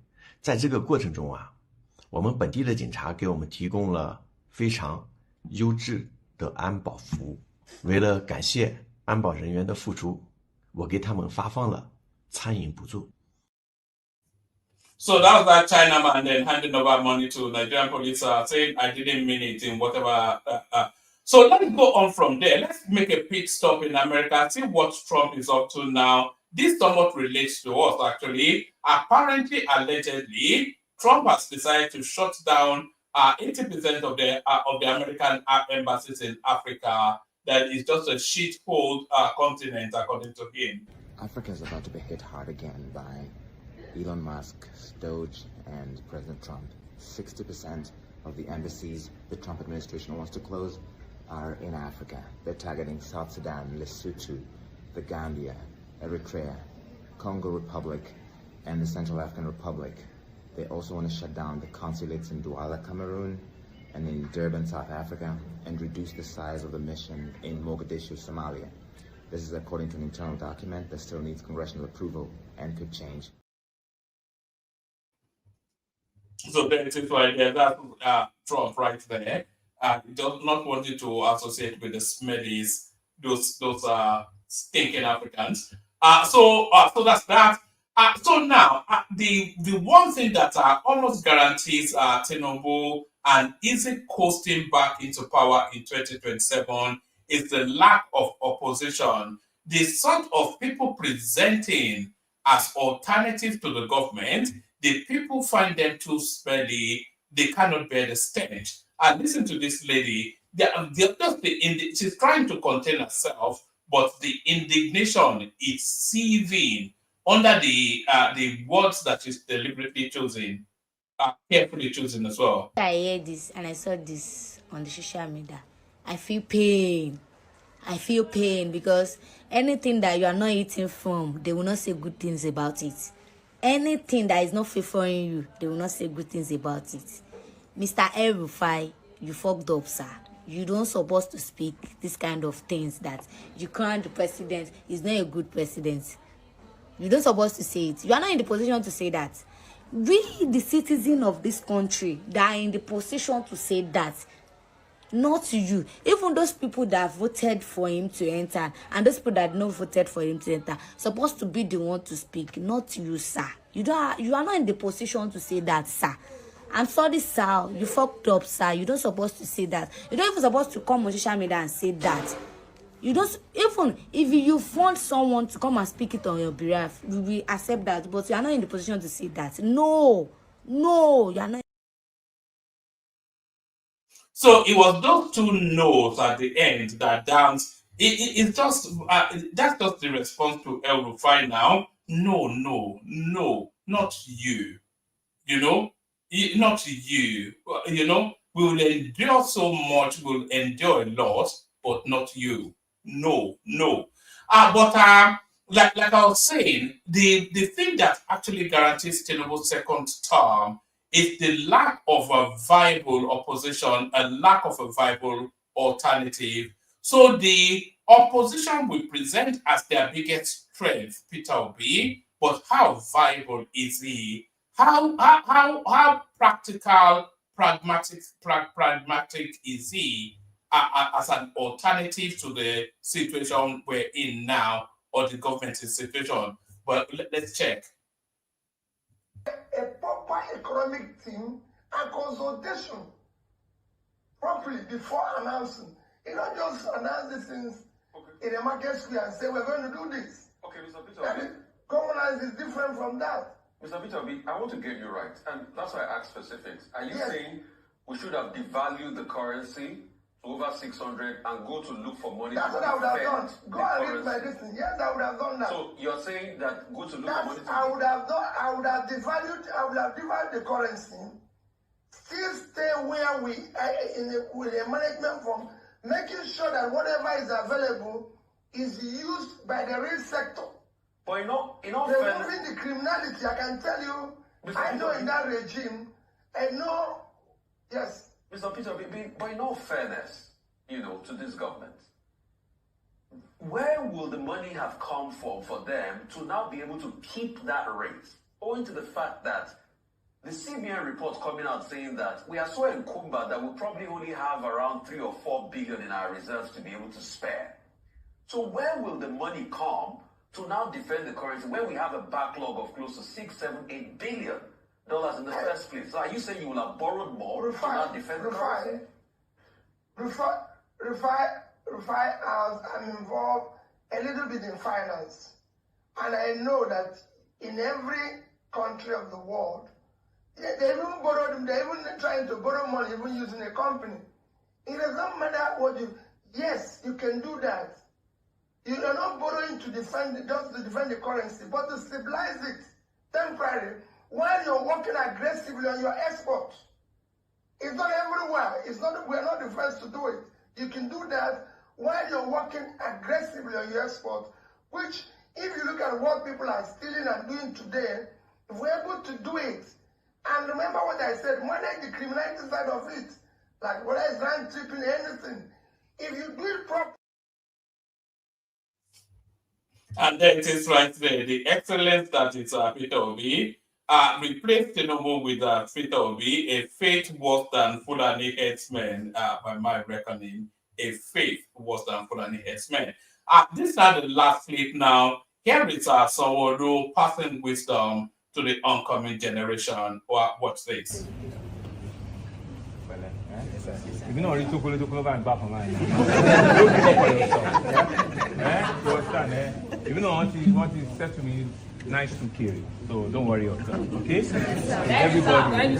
Life is about stages. Okay? So don't worry yourself. What you are going to become at 40, don't rush at 18. Don't rush at 22. Okay? Just take your time. Because if you don't understand how life works, you think you are missing anything. When I was young, if they say somebody is 35 years, my neighbor will declare, what is that bar? 35. Yeah, 2000. Long, 35. My age means so enjoy your young age. You have what we did not have, which is technology. Right? You have access. We never had that one. So that gives you understand the world better or manage it. Don't believe everything on social media. Don't believe everything that people have said. Take your time so that you don't overrun yourself. Okay? That's the whole idea why we're bringing you together. When we're interested, we never had anything like this. Okay? But the world is changing, and your own world will be different from my own. Okay? So take it easy. Okay? Enjoy your teens and your early 20s and whatever it is. Just enjoy it. And just project that when you are old like I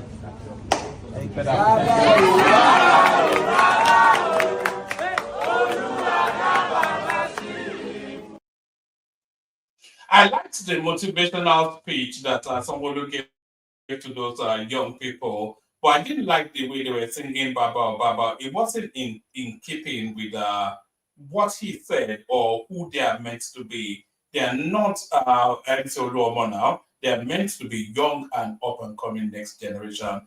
So that's enough from me. I play the K-Guys music, send the link. Anybody wants the conversation upon first the K-Guys. Only water, where they see ma. Water, only water, where they see ma.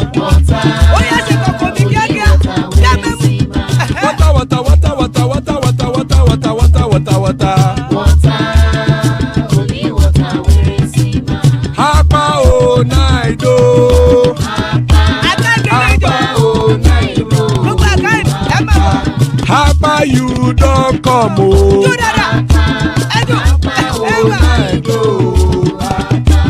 Hapa o naido.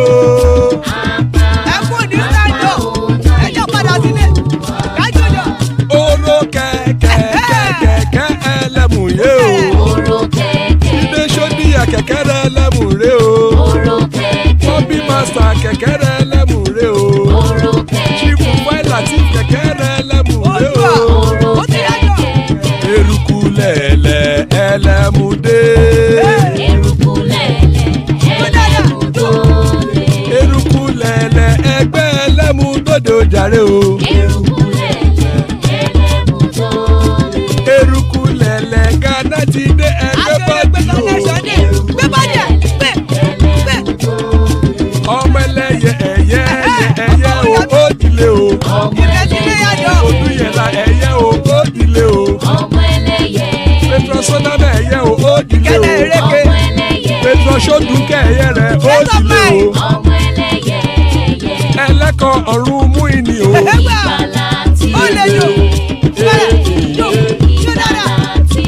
Àkùkọ ọ̀run mẹ́kọ̀.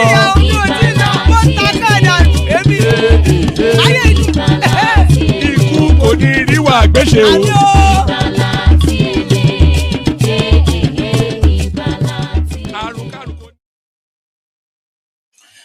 And it's, by the way, and it is right there. Ikoko Nura, which that have nothing to do with us. Ade still with us, so good to have you still. Ade, Tony joins us. Good to have you, Tony. Baba makes an appearance. Always like when Baba is here. So good to have you, gentlemen. Sorry about the long and winding opening phase. It's always long and winding, as you know. But now, floor is yours. We started off, kick it off with Ade, who's been here all the way through. Hopefully, still there. Ade, show you have it. Yes, one man, I'm still here. Good morning. Yes. Thanks for staying the course. Good morning to you. So yeah, to the conversation. Then, where do you want to pick it up from? Benue state is aflame, and everybody a sense of urgency. But sadly, it's nothing new there. But what are you making of the situation? Let me not lead your thoughts. Okay, let me start by first of all commending you, one man. In fact, that's the reason why I've actually come. So, I mean, I do listen to the program. I think the problem is the timing, really, because I live in UK also, very near you actually, and because of the timing, I know people in America, the time favors them, but I'm on holidays in America now. That's why I'm able to join. I think it should be about 2 in UK now, isn't it? So. But I do enjoy you very much. I think it's a very good program. I like the way you talk. I like your linguistic style, although very unique to you. I like the way you bring forth your arguments. Sometimes there could be some biases there, but it's okay. So, I mean, it's so unique. I mean, you hardly find this kind of style in other programs. So thank you so much, one man. Then also to your co-analyst, people like Baba, when they speak, I think these are people that are supposed to be speaking on television. The knowledge and everything, it's so vast, so knowledgeable. Not just him, but somebody like Baba is somebody who is highly resourced. I know he's quite elderly also. So, I mean, I'm just appreciating them. I mean, there are some funny Thank you, people. Mr. Day. I am shy listening to. Baba, yeah. Don't stop him, Baba. More. Thank you. Baba should be a resource. Usually, what we get here is abuse. Never commendation, always abuse. So, thank you, No, Andy. I believe this is one of the best platforms ever, to be very honest. And somebody like Tony, I do laugh a lot when Tony talks because I don't. I mean, it's just so funny to me, but it spices up the whole thing. I mean, people like Enigmatic, Kulata. I mean, I'm so familiar with so many people there. And there is another man that I've not heard for a long time, Baba Janle Koko. I know he used to be very regular, but I don't know where he is now. So back to the topics. I mean, I just say a bit because I have to use the floor to people like Baba to always learn from him. I actually learn from him every time he talks, and not just him and some other people too. With Benue, I think a lot of time people blame the federal government, the center. I mean, and they usually talk about lack of political will and things like that. I don't think we can blame Tinubu for lack of political will. When Buhari was there, people could easily say that because he's a Fulani man and you can talk about Fulani agenda. I mean, people accused him.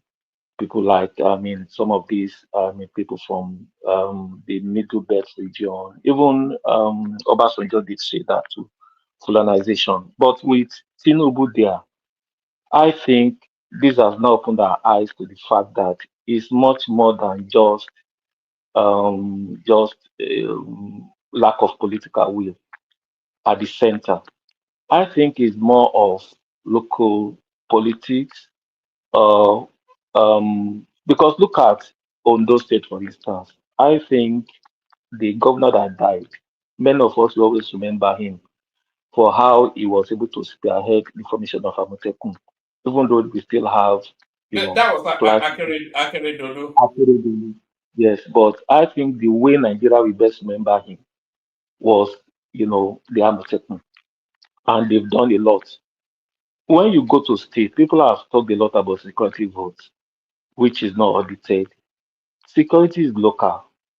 There is nothing much. Yes, the president controls police, controls all those people, but the truth is that just like the success we've had with the civilian JTF in Borno State capital in those days, I think we can also have it in those states. And I think many people have talked about that, whereby you can spend more of the security vote to, sensitize the people, to raise lots of vigilante group.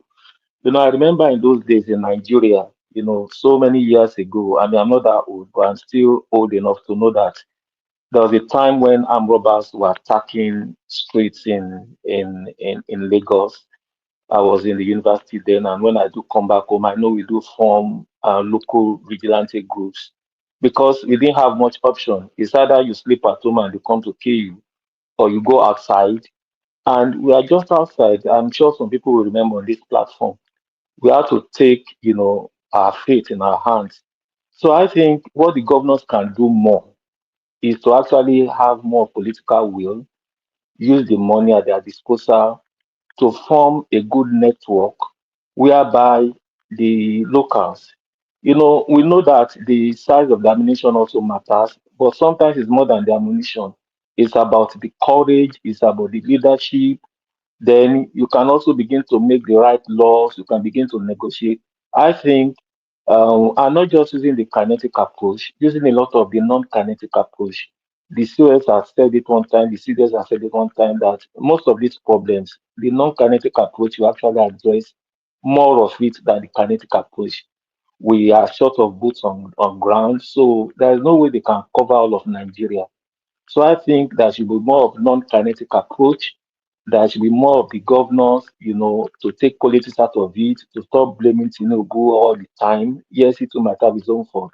I think there are local issues which have to be solved. So, I mean, the governors now crying and things like that. I think we've had enough of tears. We've seen a lot of tears. So I think they should try to do that. Just follow the cue of Akere Dolu, and I'm sure that things will start getting better. So I mean that's the much I can say about Benue State and about the security or insecurity generally. I think it's more about the governors. Let me ask you this, Ade, because I've said this in the past and people just shut me down quite sharply. I think the right to carry is something that Nigeria now has to consider. Do you think everybody should be allowed to carry arms?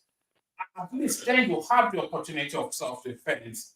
They say, oh, it's subject to abuse. We have already been abused. Do you think the right to carry is not something that should be introduced to Nigeria? I'm not sure we have that.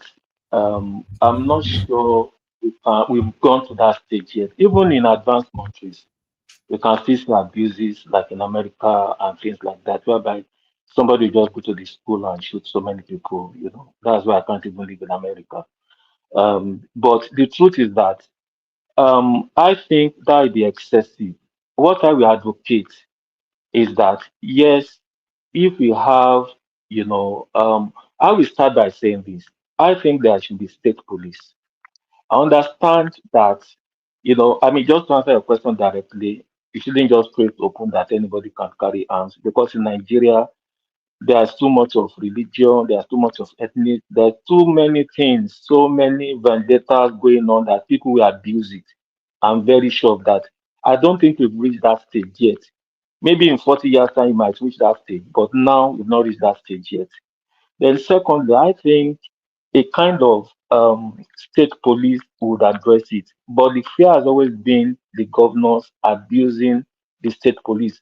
If it's possible, if they can make it maybe like a state police or community police, whereby what they will only do will be just more or less of what the Amotekun is doing, just complete security. Let the federal police be in charge of anything political. I mean, it's not a case of Fubara trying to use the police against Wike or Wike trying to use this. Don't get involved in politics. Let those kind of security concerns be addressed by the federal police. When it comes to security issues, and that has to be very defined, I think local police will play a major factor. And the reason why I'm saying so is because with the local police, there is more structure. They're able to carry weapons, not just the shakabul or something that the vigilante group can carry. So, but I think we need that kind of conversation, and I think that's where we lack the political will as a nation, especially the leadership talking about the assembly, even talking about the president. To be able to do that.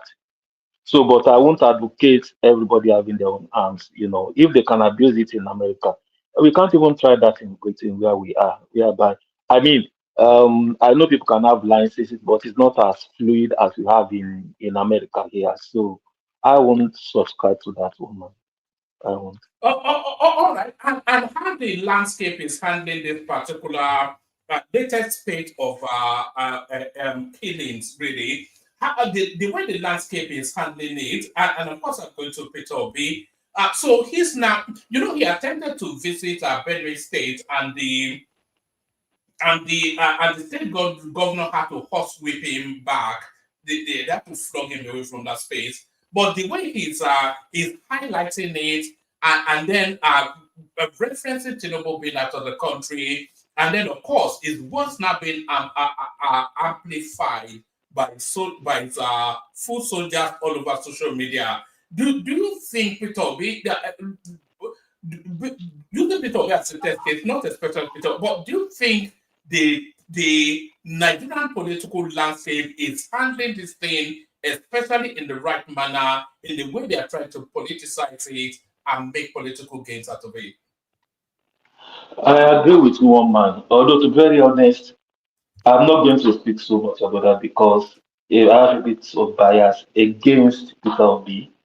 And I know there are some people who do support P2B on this platform, people like Rational Mind and things like that. And I do like Rational Mind really, but I mean, to me, P2B gets it wrong 99% of the time.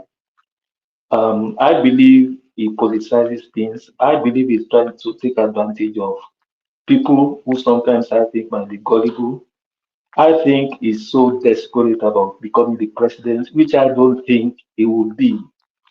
Because after 4 years of maybe another APC or something, it's going to go back to the north.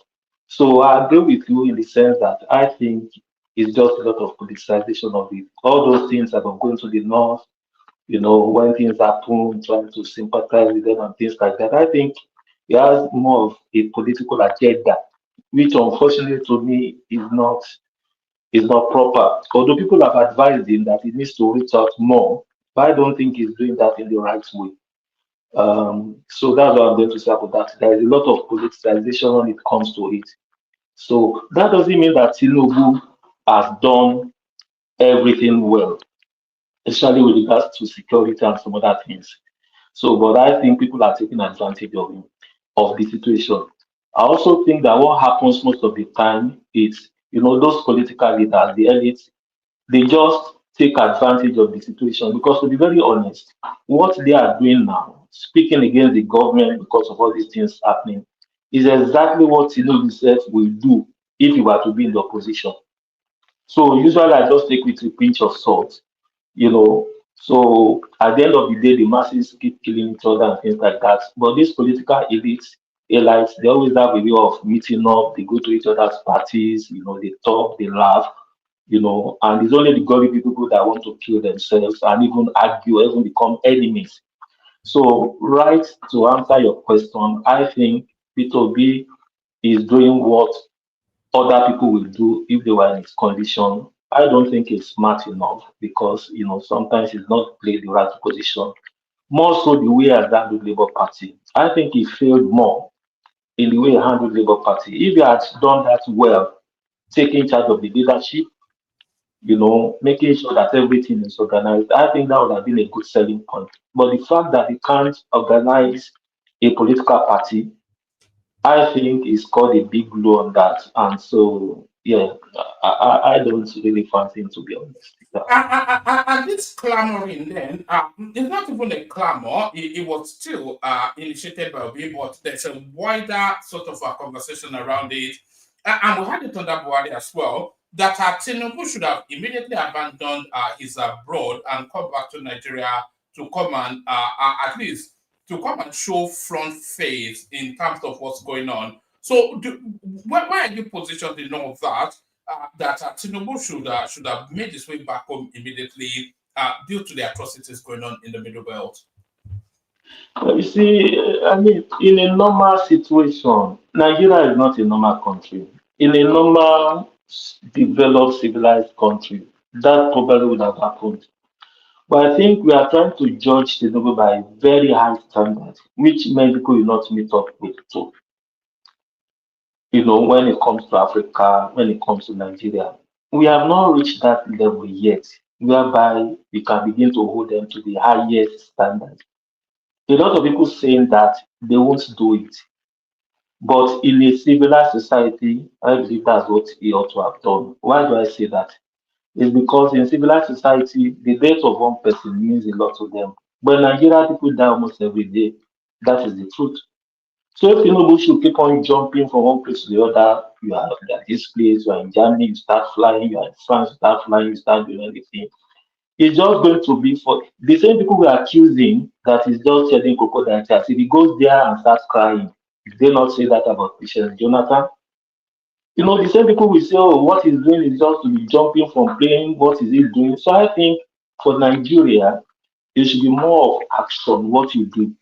You have the vice president on ground, you have the CDS, you have the NSC. Why do you have all these people? So I think in a normal society, to be honest, the president should be back and be addressing this. But in Nigeria, a lot of people that are complaining will not even do as much as what they are doing. And I believe the people who are saddled with the responsibility of taking charge of our security and things like that, I think they are doing their best because most of these things that people are complaining about, you see, the truth about Nigeria is that we are our own problem. Individuals, we only need to look into the mirror. We are our own problems. There are lots of things people blame the other people for, we blame them. We don't do things right ourselves. You kill each other, you do all other things, and you expect the government to perform a kind of magic. It doesn't happen that way. You have to take responsibility. People are not taking responsibility. So I would say that I won't blame Tinubu that much in Nigeria because I don't think we've reached that standard yet. But in a normal society, I think it should be coming addressing Nigerians almost on a daily basis and things like that. In a normal society. That'd be my response. One man, can I interject? I want to fast track through it, but I'll allow one interjection. I want to take that because Ade has not been here for a year. Just one question to the speaker. Speaker, are you not confirming that Nigeria is not a normal society? Is that what you're confirming? You said advanced. No. Don't use the word advanced. That's use the word normal. Are you saying that Nigeria is not a normal society? What I mean by normal is when you now begin to compare it to advanced societies like Western societies where most of us live. I understand you already. When are we going to get to that? I mean, every day we keep on saying we are not a normal society. We only got independence in 1960. It's about time.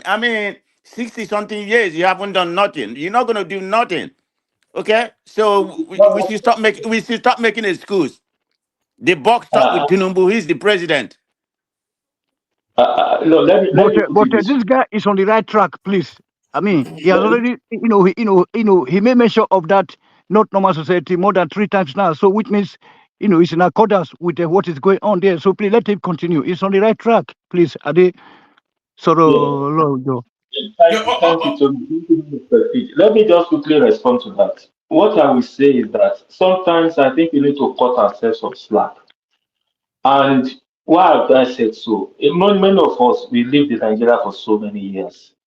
When you talk about democracy, Nigeria, when did we start our democracy? We sometimes sort of compare ourselves to countries that have been practicing this democracy for years.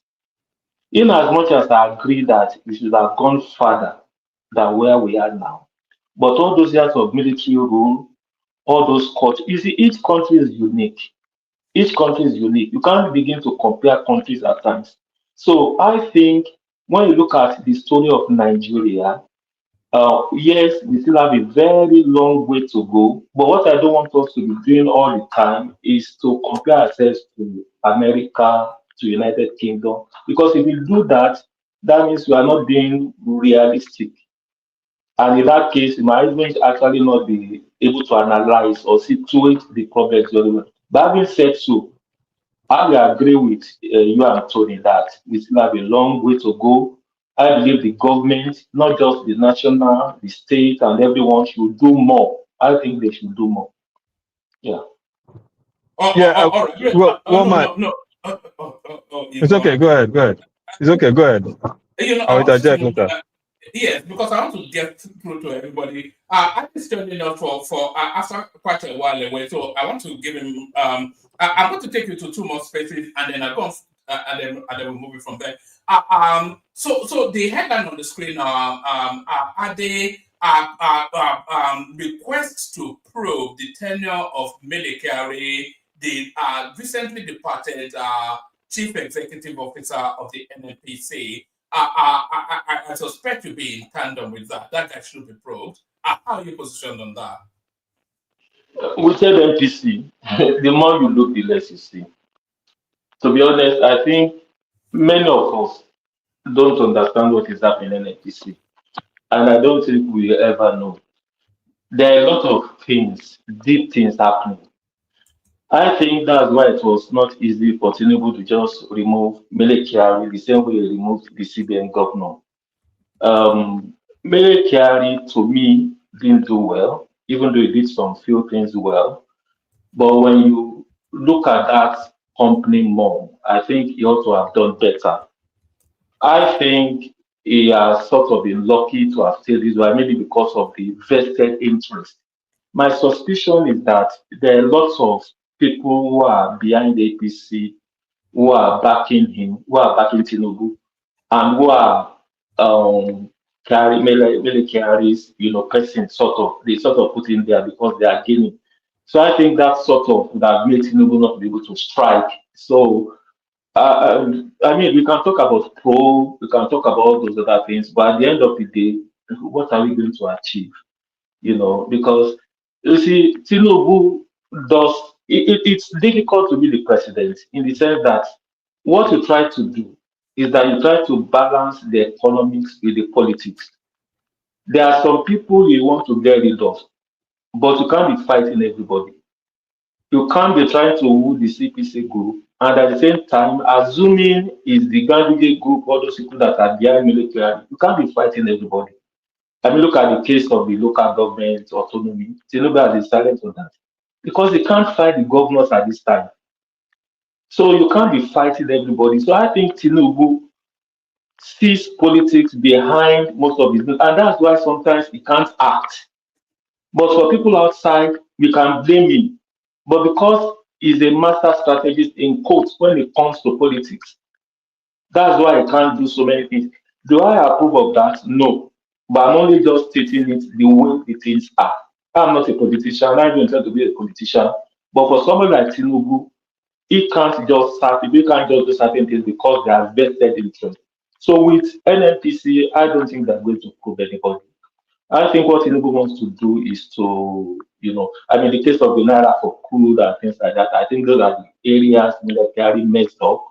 And that's why they had to bring this man. And one thing I like Tinubu for is that, he tries to, it's like you want to, because if you want to make very radical changes in Nigeria, most likely you are going to be fighting almost everybody, the political class, and you can't survive. And that is why people like Obi might not be able to ever become the president. It's not just about the vote, it's about the people that support you. And if you are against them, definitely they're just going to rig election for whoever they want to be there. So that's just the way I put it. So I don't think there's going to be any probe because Mercari has people who are backing him. Because it's going to expose a lot of people who I suspect are even APC that are behind all this massive looting. So I think it's just going to allow sleeping dog life. So the compromise is going to be let's bring in a technician, somebody who knows, who can do it. Let's forgive the past and let's just move on. So having said that, I think military messed up in so many areas. Yeah. All right. Let me take you to one more page. Brief commentary on this, and then we'll move the conversation on. this narrative of urbanization is being picked up and sort of, I don't think it was amplified. It was attempting to make a cautionary note, but Shehu Sani speaks to it. So how are you positioned then in terms of this accusation that it's a Yorubanized administration that Tinubu is running? Does that have some any veracity, or is that just politics of multi-ethnic politics as often played in Nigeria? I listened to Shio's interview. I think that was a very, very good interview. He just analyzed the whole thing very well. You know, you can accuse Tinubu of a bit of that, but to his defense, he said there are still lots of appointments, so we just have to wait. In the case of Buhari, benefit of hindsight, you can judge him. But in the case of Tinubu, they said there are still lots of appointments. So, but this is my own personal view, even before listening to to Sheikh Sani, just in trying to round up. Now, look at it this way. When people say there is urbanization, I think the problem is that they are saying that there are lots of Yoruba people in the economic team. That's what they are saying. But to be very honest, I think we can justify it in the sense that if you look at the security of the military, it belongs to the North. You can't have the North controlling the military and also now have them, specifically control the economy. The argument will have been that how come the Igbos, the South, some other people are shut out? If they are the ones making these arguments, then I think we will listen. But for the Northerners to be making that argument, because you have the security architecture, and the Southwest now, they have the economy. To me, that is fairly balanced. Fairly balanced. If it's the Igbos that are saying we don't have much, I think they have an argument. Although you can also shut that down to say that you can defend, even though it might not be a very strong defense, that they didn't back APC. So next time, maybe they have to back the right person. But if you want to speak generally, I think you talk about Federal Character Commission, you talk about every minister coming from each of the states, and that has been fulfilled. So in terms of the Federal Character Commission and in terms of minister coming from all the states, I don't think you can really say Tinubu has done badly. So, but I will just say that there is a lot of politicization in it. And with people like Nasser El-Rufai talking, is more to score political checkpoints. If it's been other areas, other people talking about it, I think we will listen to them. But having said so, I want to conclude with what Sheikh Sani said. Tinubu should be careful in the remaining appointments and try to balance it out. The fact that Buhari did it doesn't mean that he too should toe that line. So, but I think the reason why he has brought people like the CBN governor, the finance minister, closer to him are probably because those are people that he can trust, people he has worked with. At the end of the day, the average Nigerian, the common man on the street, is really not interested in where that person comes from. It's all politics, woman. What we're interested in is to have food on our table. It's only the elites that are talking about is not in the north. The people going all about is because it's not come to them. They are not defending the masses. So, but if you are to be the governor or to be any, who are you going to entrust with certain very important responsibilities? Are you going to be searching for people from other regions who probably will not agree with your own kind of theories or philosophies? So I think it's all up in the air. So, but my advice, just like Shishani, is that you should try to balance it, and it doesn't, make the same mistakes that Buhari made. All right, brother. Excellent. So you wonder why this guy is not joining us more frequently. So eloquent. So thank you, Ade. Stay with us, Ade. We move the conversation around. So we're going to try and speed it up a little bit now. I think quite a couple of people have dropped, but hopefully they will come back. So we move it around fairly swiftly. We start this 5-7 minutes monologue. We start the monologue with Baba, from Baba to Tony. Tony is it man of prestige, Larry. Baba, floor is yours. No, I think Baba, Tony was here before me. I think all right. you start kicking against Yes, the order now. So let him go ahead, please. Urbanization on one man went Exactly. No, I'm also Yoruba man. I'm also Yoruba man. Only that my system dropped, and then I have to come back. That was why one man decided to do that. Yes. Anyway. Okay. So Tony, floor is yours. Yeah, thank you very much. And then welcome, Ade Ekabo. You are a very good guy, So yeah, I always commend the one man here every day because especially his readouts, always. I mean, give us kind of guidelines, or simplifying, what the conversation, the way the conversation could, it's making it easier for us, to make our contributions. You know what I'm saying? Yeah, sometimes you say that bias, no, but it's only, na joke man, so na joke is a joke. This serious. It's also, by allowing people to speak freely here means that he's that, so objective. You know what I'm saying? It's the best platform out of Nigeria. Presently. Because you see the way with the basketballs here, don't be smart. It will just look, they say like other people, they will say they will just cut you off. Or so he always allowed you to speak your, to air your mind, your opinion. Yeah. So you are welcome to our platform. I will be glad to be having you every day here. You know what I'm saying? Yeah. So let me go to the topic now. First of all, it's kind of strange. Like we say that we have a country. So I really want to thank Kwama for making this, the like the caption of tonight's program that where is the governance, where's the government if we just can't even go into our bushes to plant a fall, so you see there is no government in place. I keep saying it, that because I can't just imagine that there will be a place in my life, as a Nigerian, that that a point will come, or there will be a point in time that that our bushes will be occupied. I mean, simultaneously all throughout the whole southern Nigeria. And then we keep saying that these people, they are minority, that they are just 6 million people in Nigeria. But how come they're able to, occupy our bushes? That to a point that we can't even travel, via our interstate, intercity roads, I mean, across the South Nigeria country. It's so crazy. Like, that there's a country in this world, on this planet Earth, that something will be happening in a village right now, like what is going on in Edo State or in Plateau or in Edo State, that you have no police post to call to run up to. That policeman, if he's be overwhelmed or afraid, then he can be able to reach out for the military that will be coming in with helicopters. You know what I'm saying? Try to, reinforce and all those kind of stuff. I mean, that means that there's no country, there is no governance or government. So like you said earlier on, yeah, not too old or too young to know what was going on in Lagos back then, even though that I was living in a GRA, or any of us might be living in GRA or Palm Grove, all those big men's quarters or whatever.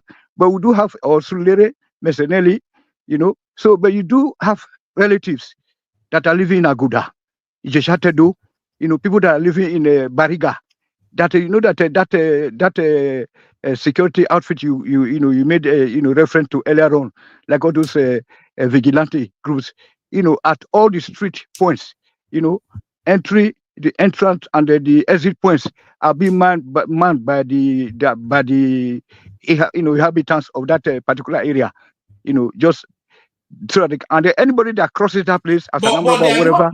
they are not manning them against people carrying AK-47. No, the potency of what we're contending with is beyond just vigilantes and area boy strong men. No, but even if they are manning them with cutlass, I understand you. I understand you, sir. Cutlass versus AK-47. No. For example, if you even the people, the amount of people that will be at that particular entries and the exit points is enough to suppress whoever is coming with the AK. And then back then, the tires are there. You know what I'm saying? The mob now, it's batches in batches. Some people will be sleeping, some will be, take care of the security situation there. And anyone that crosses this place is a dead. It's a jungle justice. which now bring me to this so-called members of our group here, of this platform, those cowards. You know what I'm saying? That were say that they don't what they did in Uromi was wrong. You know, apart from Baba and Ola, you know, and some other few people here, that people will say that they are blaming our people. So what is wrong? So those days you see people be roasted alive, you know, and at that time it's always serving as a deterrent to other who be, you know, a criminal that will try to come and invade or make any attempt. So, but in the case of say nothing on ground at all to protect us, and then we are now being asked to capture somebody, and then by not harming him or her, handing over to police that we at the end of the day release him or her again because of the particular ethnic store that he or she belongs to. I mean, what the hell is going on? So that, you know, there should be a police in every locality, like where I reside here in parts of Europe. You know, almost every quarter you have police posts. Police people, they are there, even if it's only 2 men. But when things are happening, then they will not radio the next bigger or larger station, and then then the military will come in. I don't know why we should be saying that this country is a country, that the country is working. So that's why that this man of President decided to come and interject earlier on that the country is not a country. Nothing is working, you know. So, and then that's why we always, you know, I'm always advocating that the earlier we share that country, the better for us, so that we can go and replicate whatever we are used to here back home, you know, at our respective, you know, localities or regions in the country. All this one, they say, after 4 years, then they start a president. After 8 years, a non-term president. All this one will not work, you know. So then to my brother, they also, it's, you know, 1960 independence is enough for us to get our way, you know. So it just means that I don't know what kind of stock we are, you know, what kind of stock we are, you know, or let's raise stock we are made up of, you know. It just shows that the black people cannot go nowhere, because at the end of the day, these Western countries that you were making reference to, that we shouldn't be comparing ourselves with, why can't we be comparing ourselves with them? We should have, you know, look back at how they started. They started like the way we are starting right now. Democracy. It didn't work. So until them Hitler, all those Napoleon, all those Franco and Stalin came into the ring, you know, and then dealt with each other. Then hence the development that we are enjoying today. So the countries of Europe are built by dictators, not dictators, military. You're the sweet. Queen Elizabeth the first. 2 more minutes, Tony. 2 more minutes. Carry. Yeah. So all this Queen Elizabeth of the UK, you know, because you know, these are very hardcore people, leaders. But in the case of Nigeria, we want to do it a democratic way. It's not going to be possible because it's too expensive. Look at the way these people are just using our money. You know what I'm saying? With impunity and immunity, you just can't touch them. And then so Tinubu, it's not Tinubu's fault. It is a system that he meant on ground. Only that why I'm blaming him, that he already knew that situation was like that. What did he promise us that he was coming to do the needful, like restructuring or separation of the country? It's not doing anything. You know what I'm saying? And then aiming at 2027, it's just kind of like, it's making me go crazy. Why can't you just leave your name in the sand of times by doing the needful right now? By doing what Attorney Nahoro told you to do, what they taught you guys. Chief Nahoro taught you guys that it's either physical or true federalism, or the country should be separated. Why are we just dancing around this, you know, the cycle? That even though we know that nothing we you know, see will come to be, you know. So that's it, woman, you know. So the best thing is that we should separate the country. We should gear our effort towards that separation, either by peaceful way or by war. Thank you, sir. All right, thank you, Tony. So Tony, stay with us. We're going to go through the platform so that everybody gets to speak, and then we open it up for a more rounded conversation. Of course, the voice that everybody has been waiting to hear from Baba. So Baba, our floor is yours. The Benue situation, we had to address it at some point, so we address it now. The cause for the probe of, you know how it works, Baba. Let's hear from you. Yes, woman. A very fine evening to you and co-panelists. Salute the commentariat section and our esteemed viewers. I welcome you formally. I hope you enjoy this session. One man, you Jody, that's for you, not London forever. Are you listening? One man, can anyone hear me? Can anyone Sorry. hear me? Yeah, carry on, Baba. We cannot hear you. I just stepped away from my computer for a You moment. pretending? Can you hear that song? Yes, I mean, I can hear the song. I thought it was coming from you. Who is it coming That's from? not London forever. That's for you, Jody. Okay. Yeah, I was just saying to my younger brother today. Actually, he's an Arsenal guy, and I was telling him that we're going to finish above him. Newcastle is going to finish second in the league. In In your dream, carry okay. on. Oh, No, all right. no problem. Not London forever. Whatever the weather. Okay, let me quickly go to my topic. Hold on. Let me just say this. You guys have not qualified for the Champions League. For the semi-finals. Yeah, it's automatic. Yeah, in the so, stage so, we are so, right now. so your attention no longer you have nothing to play for in the league anymore. No, we play for pride. Yeah, don't worry. We'll finish above. We must make sure London is always red. And we're playing you as well. So it's only 4 points. So I think we'll finish above you in the league. I've advocated we should all contribute, even if it's 100 pounds, 60,000 people. We have to buy Isaac. We will break the bank. Isaac is coming. Isaac is coming to Emirates Stadium. Forget it. Don't use my time again. Okay, carry on. We have that conversation later. Carry on. Okay. All right. Thanks for the tolerance, co-panelists. Please, I thank you for indulging me. This security issue is becoming a main sting for the country so far. And relatively, I think when we talk about United Nations ratio for policing a country, I think it's 1 to 450. So if it's 1 to 450, so averagely for our kind of population, we need just about 500,000 policemen. But what do we have today? I think we have just about 370,000 policemen. So we are just 130,000 short. And we have 1,300 police stations. That is averagely about 2 in each local government. That is not too good, because we have 774 local government presently.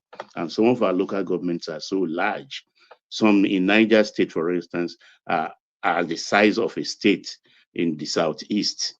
So, and when it comes to the army, the military, that is where our problem really lies. We have just about 230,000 as a standing force. 230,000. Well trained, very good. We have acclaimed. I think we are third in Africa, and we are about 31 or so in the world. It's not a bad one. You understand, but if you look at what I've quoted right now, you would think we shouldn't be having this kind of problem. And rightfully so, we shouldn't be having this kind of problem. The other countries of the West that are doing very well with their security outfit, it's not because they are perfect. It is because they are receiving the cooperation of their citizenry. They get information. People feed them even informations they don't even want to hear about. But do we do that here? I know there is a trust deficit. You take your time before you even whisper to the ears of a policeman, before giving him that information, so that you don't necessarily become a victim of your patriotism. So these are myriad of problems we have. And we are not one. If you look at the Uromi issue, the whole South rose with one voice, even though they are dissenting voice and say, no, we don't have to pander to them or try to condole with them, or they do this all the time to our people. There are people with that kind of voice in the South, though. But people with the other side, I mean, went even there. And that's just about 16 people killed. Now, this same thing happening to a place where they even call the North. Are we hearing anything from the articles, from their political leaders? We are not hearing anything. They are not condoling with them. All they do now is just politicize it, turn it into a Tinubu issue. They are not saying we are sorry for what our people are doing. I didn't hear that from them. 3 weeks, 4 weeks ago, the Romi issue, they were all just running around, going crazy in their head. But reverse it now to present time of what is happening in both Benue and Plateau. They are not saying anything. Rather, they are using it for politics. We should stop being foolish and see through these people. And this Benue and Plateau issue, there is something I don't get that is happening there.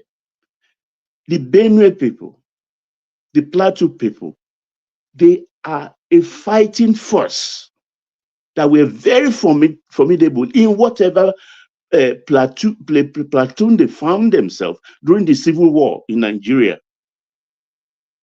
The commanders clamor for people from that region to come fight in their command. So these same people have suddenly turned into women? No. I'm very sure if they take census of retired low-rank officers in the country today, they will be within the Benue and Plateau axis. What is that big-bellied move? I'm not trying to body shame him, but what is he doing about his people? He collects between 800 million to 1 billion every month for security forces.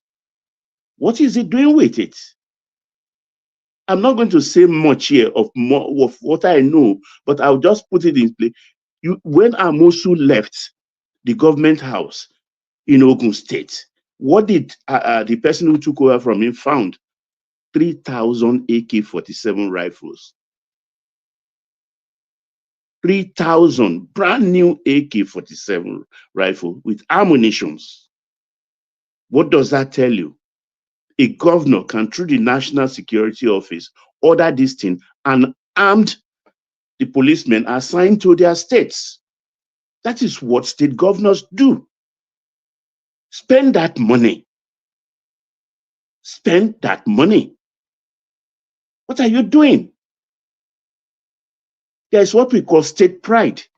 There is what we call ethnic pride. So if you don't have ethnic pride, what about state pride? Why are you allowing your people to be overrun every now and then? What do you do with the money? You give it to that incompetent IGP. One of the disservice Asiwaju has done to this nation is to appoint Egbetogun. Egbetogun is an administrative man. He's a pen pusher. He has never worked in police operation. He has served politicians all his life. You don't use such people as IGP. Check other people like Adeusi and all the other Smith and all the rest, and even the Imo man, what's his name now? Those were operations. Men that has worked, men who will even wake up in the night, even as IGP, still lead their own squad to confront criminals in their den, hiding places. You understand? So this IGP is not going to, is not fit for purpose. Asiwaju needs a man from the operations department. So what is after that IGP, isn't he? Always wanting himself. So the thing is, look, this issue is very simple, because these marauders, they come in at times riding hordes of motorcycles, and they will traverse villages upon villages until they reach the particular village where they want to operate. What are those villages doing when they pass through? Are the traditional rulers of those villages complicit also? Are we being confronted with inter-village wars? But this issue has to be interrogated and put through the thinking mill. We don't just allow our emotions to cloud our thinking abilities. Because there is much more to this. Because I can see a group of marauders numbering about 80, 120, 150 on motorbike and riding kilometers on end to get to their destination. All the places they pass through, peeping through their windows in their huts, didn't they see them? Don't they know who to call? Can't they mobilize themselves? Can the governors arm them? I mean, look at what Aketi did. Without Aketi today, there wouldn't be a Motekun today in the Southwest. The problem we had in the Southwest was before the Fulanis go to the Bales and all the rest and give them money and say, oh, we just only want to graze in your area and we are passing through. And the Bales will foolishly collect money and they come and they start raping their women and killing their people. And when we got caught on to that, when the Bales themselves started being killed, we all woke up. And I'm happy today we are not just using Amotekun in the Southwest. OPC operatives are also in the jungle. Because it's in the jungle. Baba, there was a clip I was looking for. I'll see if I can find it and we'll play it. There was an interception by the Amotekuns of this same set of people, about 100, in excess of 100 of them. They were bossing them, they were hiding them actually. Actually, let me go look for the clip. Carry on. I think it's important we see that clip. Yeah, you understand. And the OPCs also quietly on the other side. We look, in Chino and Shebes, I think it's things fall apart. The AK bed said that since the hunters have learned how to shoot without missing, the AK bed said we have also learned to fly without perching. So if they think they can always come to the jungle and hide and do this thing, then the OPC will go in there and hunt animals in the jungle. That is where we are having less of this. Because the things came to a fall in the Southwest when those Obas were killed. Our pride were injured. Our pride was injured. And action has to be taken on a very quiet side. And they are taking their activities elsewhere because they know their men will never come back. So governors have the right, through the NSA, you have retired military men, policemen in your state, recruit these people. Recruit them, wear them uniform, let the senior ones train them, apply to the NSA, and give them guns, the type of the Amotekun one. And if you are clever, do what Amosun did. It's about protecting your people. This crying and crying every day, I hate weak men. I don't like weak people. You're showing weakness. AI, what's the matter with the cough? So these are the issues here. So I'm tired of this security. No, the military are very busy. We have problems here. Look at the north. We have hostile nations capping us. Niger alone is capping about 5 states in the north. Capping 5 states in the north. The borders are seamless.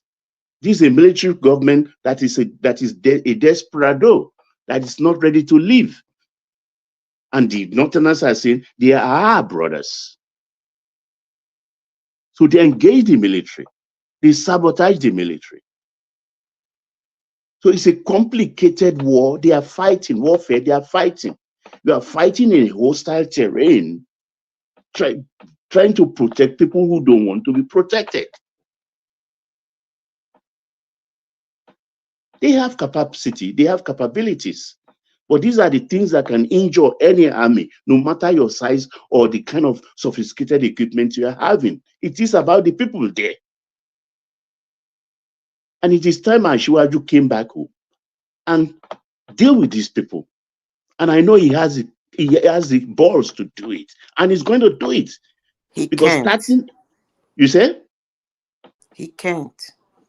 Oh, when you come and tell us why he can't. But I'm saying he will do it not by confront, but by restructuring.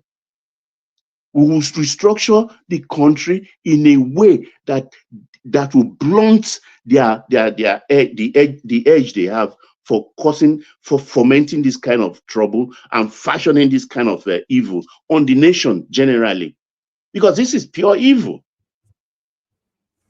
This is pure evil. Let me play you this clip, and then after it, maybe you bring it home. You know, these are not randomized attacks. These are orchestrated and coordinated attacks. That's the one thing. I think we're all universal on that. And these people, they are being bossed. They are being trucked into the southern regions, and then they are being installed in the forest, and they're being directed on what to do. So you may say it's an enterprise of kidnapping, but there's a broader, wider political undertone to it, which is subversive, which is to truncate the progression of just to undermine the administration, especially the southern one, as a build-up. Let me play you this.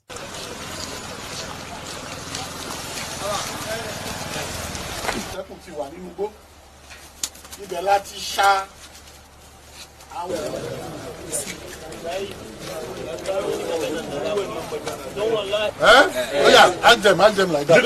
Just follow them. Follow them. These are some of the things they use in collecting Okada. Once they hit,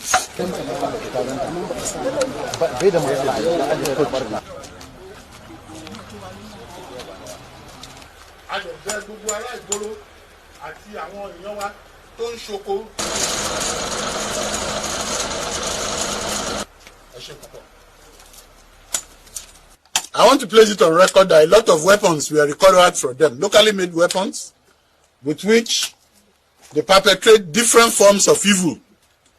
What they do is to stay in the forest and come out, attack and go back and run back deep into the forest. Over 100 of these people were loaded with trucks, 2 trucks, and they were about to be distributed along the forest belt of the state, starting from Ore End, Ofosu, Ore End. We have profiled them, and we found out that all of them, with the exception of only 3, do not even know where they were being taken to. They don't have an idea. Their masters just sent them into the forest to await further directives. The governor has therefore directed that they be sent back to where they came from. Yes. So there it is right there. This is orchestrated. What the governor said that they should be sent back is just where my objection is. We did not even need that press conference. Let me shock you, woman. It's like kill them off. Let me shock you. This is just a tip of the iceberg. Do you know in Lagos, for instance, as far back as 10 years ago, I was one of the group of Lagosians that wrote a security document. I initiated it, and it was just a conversation I was having with a reverend gentleman at the airport while waiting for a flight. And I interrogated it and found out that it's true. You know, preponderance of those Okada riders in Lagos from the north. They are sleeper agents being organized by the Serikis in Sabos all over Lagos. And also, when we say Lagos, by extension, I mean in Ogun, in Oyo, Ondo, Ekiti. Also, that's the format they are using. You see them doing trading, you see them doing Okada, they come in, the next day, they start riding Okada recklessly, damaging people's limbs until they perfect how to ride it properly. That's the secondary assignment they are here for. And since 10 years ago, there has been arrangement also to counter that.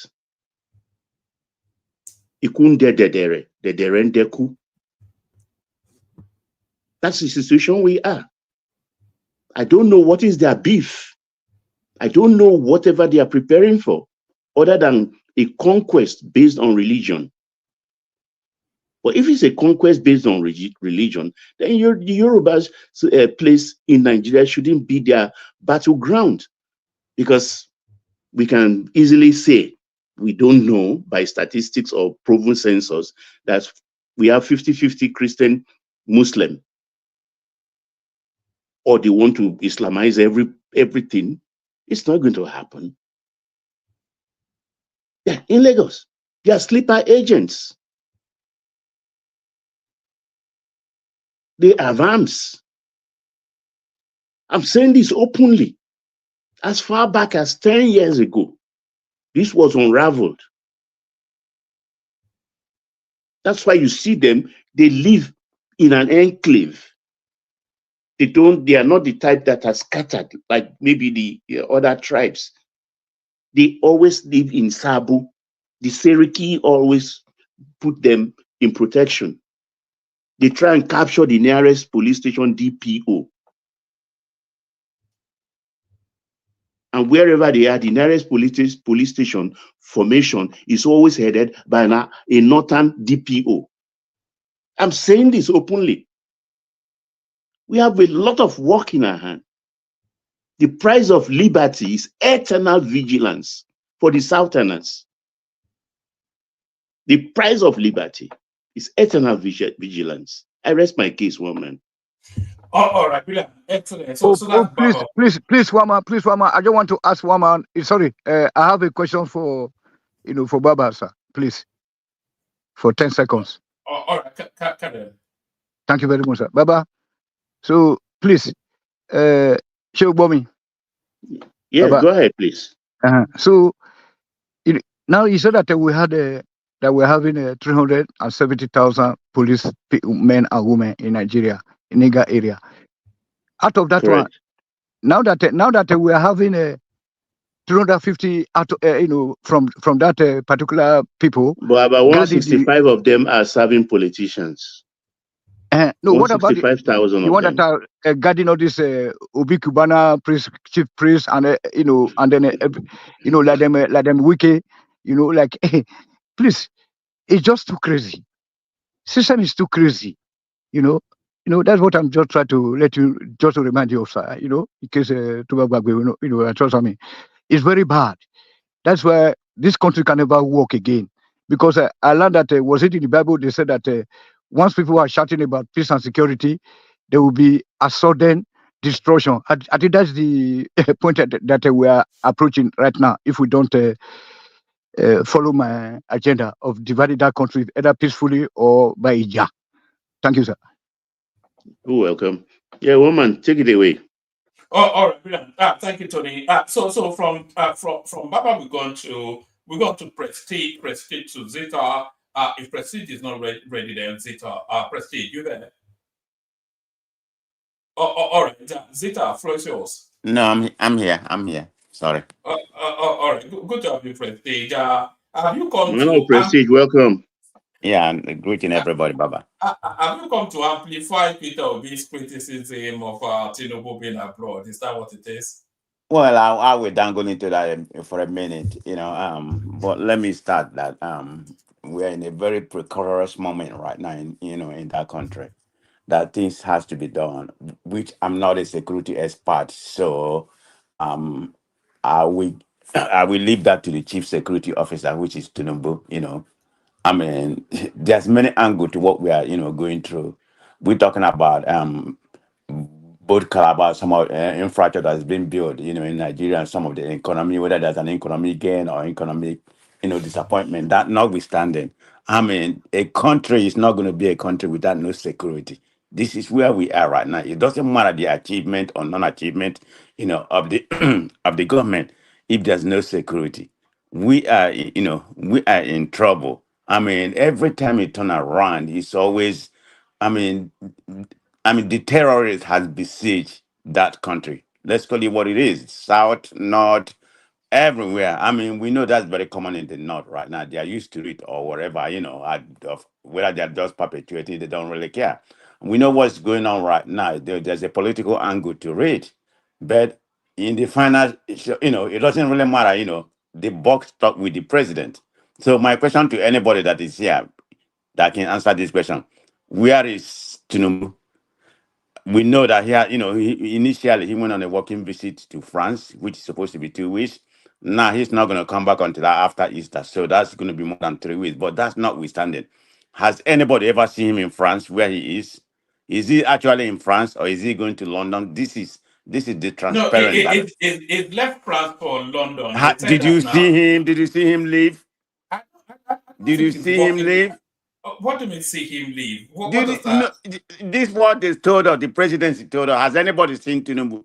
Yeah, but what's the Tinubu otherwise? can be in Niger. Tinubu can be in Burkina Faso. Yes. One man, have you seen him? Sorry, what are you establishing? I don't get it. What's the? That nobody know where he is. It's All in we know that he France. went to France and he's going to London. Have you seen him? Nobody has seen him.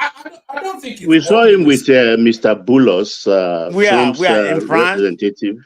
You say? Where did you see him with Mr. Boulos? Is that in France or what? In France. In France. Okay, I've never seen that picture. Nigeria is such a Oh, very... not just picture, photograph. I mean, videos. Or just a photograph. I mean, you can do a No, I photograph, mean, a video photograph of him anywhere. So meeting a Trump envoy who happens to be a Nigerian too, and a Lagos chief. But I mean, where the host president is out to Egypt. please, people, don't Tony, don't interrupt me until I say you speak. Please. Go ahead, one man. Sorry, Prestige. Just to what Tony said, it didn't go to France to go and visit Macron. France is a hub of international business and politics. So the visit is nothing to do with. It's not a state visit. It's a working visit. So it doesn't even make sense. It doesn't even make sense. Hold This on. working visit. Macron can be on the moon for whatever. So it doesn't matter where Macron is. It does matter. It does matter. You can't be ruling the country. It can't be a war ruling the country out of the country. You have been out of how many years he been in the office? Close to 2 years. Yes. And he has been absent, visiting other countries for about 57 days. Out of that less than 2 years. Yes, on Nigerian what are we doing? You need to call it what it is. On Nigerian business now, it's not visiting. What business? I mean, business of state. I don't know why you're defending the indefensible. It doesn't even make sense. Tinubu is the chief security officer. The buck stopped with him, regardless of political or whatever happening in that country. He is the chief security officer. He rely on him. Whatever is happening, he need to bring his board home.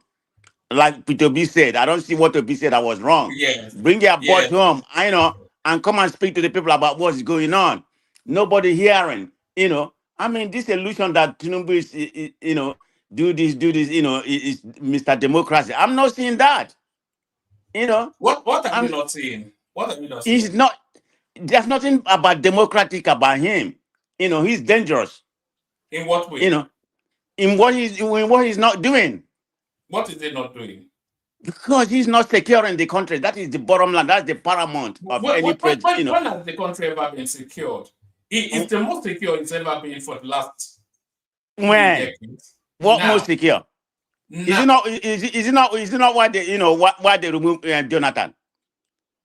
Is it not why they removed Jonathan? Is he not one of the perpetrators of the Jonathan removal? Yeah, And the same thing is happening at his time right now. When they removed Jonathan, what happened? This is not part of the insecurity, that yeah, so-called Mr. Democrats and illusion, and the northern are perpetuator, that we have insecurity. This is not what is this not why he was removed? And the same thing is happening under his umbrella. I mean, I don't really care what anybody said about what they do and what they don't do. The country, the country is in a very, predicament right now. We need to call it what it is. And Tinubu need to, whatever he is, if even at all he's in London, which I don't believe. I don't even know where he is. So all these photos. Hold on. Let's just let's clear that up, because I hear you guys do this a lot. So the guy told you, hold on. The guy said he was going to France. Ababa just told us now that there were videos of him meeting somebody in France. No, he said there's a photo. There's a photo. Yeah, no, photo. Just listen to what I'm saying. He said there's a video or a photo, it doesn't really matter. But let's even say there's nothing. Let's say it's in France, but nobody has seen him there.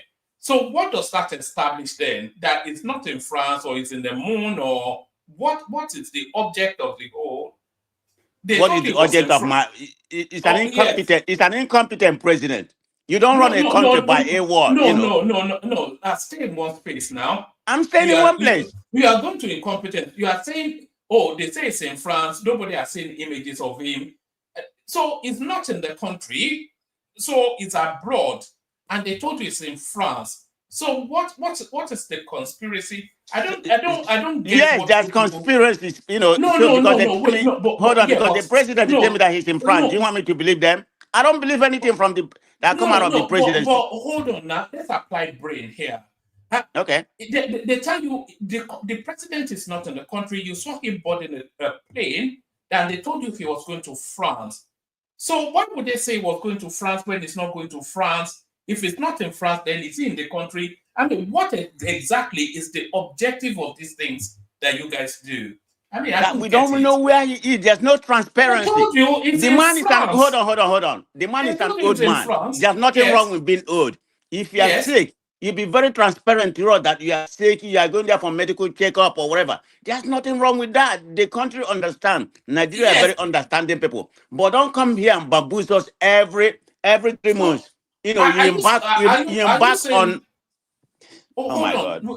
No, we get all that now. But you're not saying it's not in France. Are you saying it's not in France? Because I don't know where he is. Nobody has seen him. Forget about the photo. What do you mean nobody has seen him? One man. It's not have you seen him? Now. Bring out the picture right now. What? Just bring it down. It's not a shouting match. No, I'm not shouting. You are not annoying me.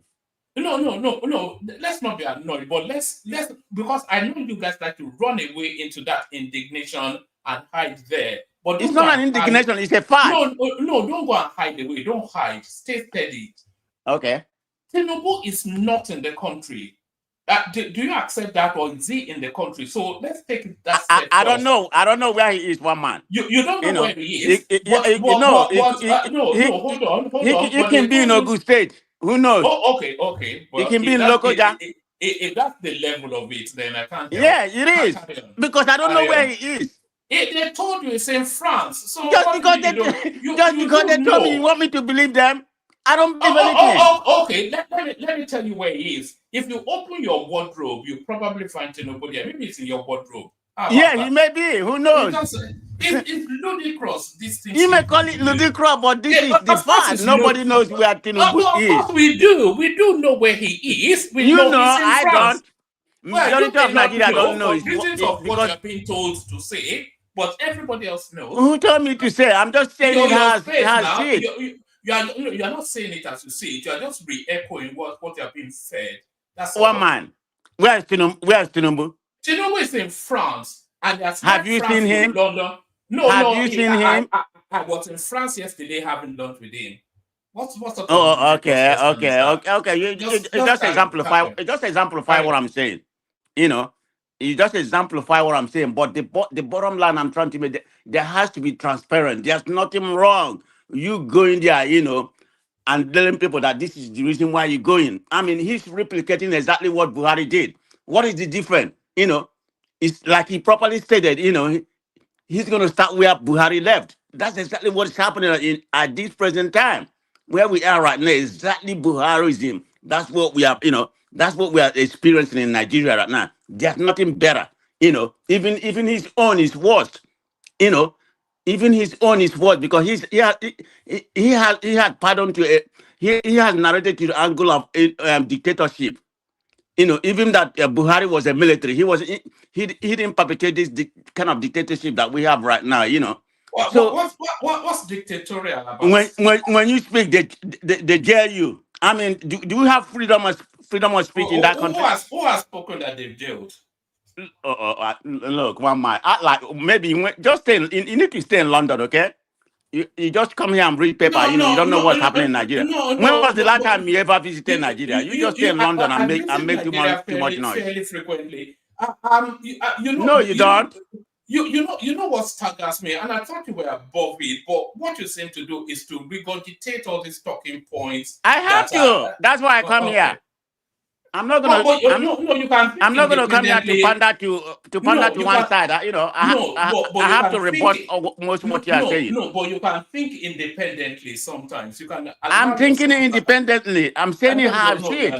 You are just not. Because I'm saying what you don't want to hear. You are repeating what people in your political space say all the time. What is my political space, one man? The obedient southeastern political leaning. That's your leaning. Are we not one Nigeria? So we are allowed to speak. If I'm in Nigeria, I may not be able to speak like this, but I'm in a free country where things work. Carry on. Yeah, let me learn. I'm in a free country where things work, so I'm permitted to speak. Whomever the way I see it, and I'm saying it the way I see it. So the bottom line is that whatever is happening in this country, I blame it right now. The insecurity, we have been besieged. The country is on edge. So I blame it on Tinubu. Like I stated, the buck stopped with the president, regardless of who is perpetuating political and otherwise, behind what is happening. It is the president that's in charge. We don't have the Nigerian constitution gave him the right. We don't have any local police or whatever. People blaming the governors and all that kind of thing. Are they competent to what's going on? Yes, they are, but the buck stopped with the president, So I put it 100%, on behalf of Tinubu, that he's the one that has to take responsibility. And he need to, wherever he is, he need to appear. Like I stated, I don't even know if he's away or wherever he is. He need to come out and speak to the people of the country. Not just say, governor, do this, governor, do this.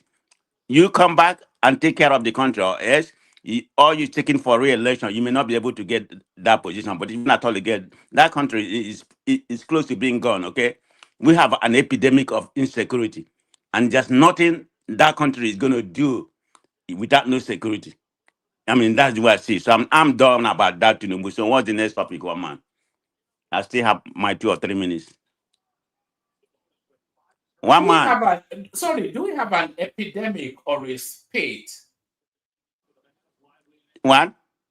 Do we have an epidemic or a spate? We have an epidemic. We don't. Okay. What do you call it? We have a spate. No, we don't. It's way past that.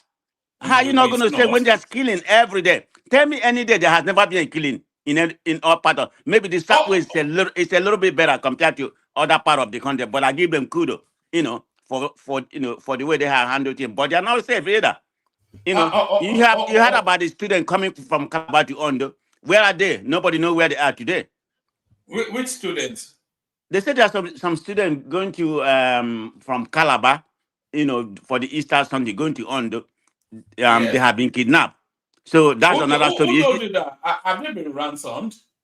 I have no idea, and I had another story because most of the time, if anybody, Baba, if you hear about the story, they say there's over 1,000 Boko Haram that has been arrested in Lagos. I don't know how true that is. So if anybody has an information, no. Why are you laughing? I'm just telling you what I had. I'm not saying I'm not saying I can authenticate that. Why are you laughing? MOP. No, why are you laughing? Wait now, MOP. MOP. The thing is that, look, the cyberspaces are washed with a lot of I know. I just asked misinformation, question. Is that a true question? I saw disinformation. the headline in one There, of the media in Nigeria. there is nothing like that. There is nothing like that. Okay, okay, As it's fake. okay. I know I could have had it from someone. I just said, let me pose that question. I'm not saying, but besides that, that's nothing compared to what's going on in that country. Okay, Sorry, Prestige. Give me 1 second. I asked you a question earlier, and I asked it deliberately. You said Yeah. an epidemic, and I asked you if it was an epidemic or a spate, and you said it's an epidemic. So I want you to listen to. I'm going to play you a 2-minute slot. Let me play you a 2-minute. What do you want me to listen to this illegal officer? No, it's not the officer. It's the person that comes after him. That's why I've moved it forward for the bit.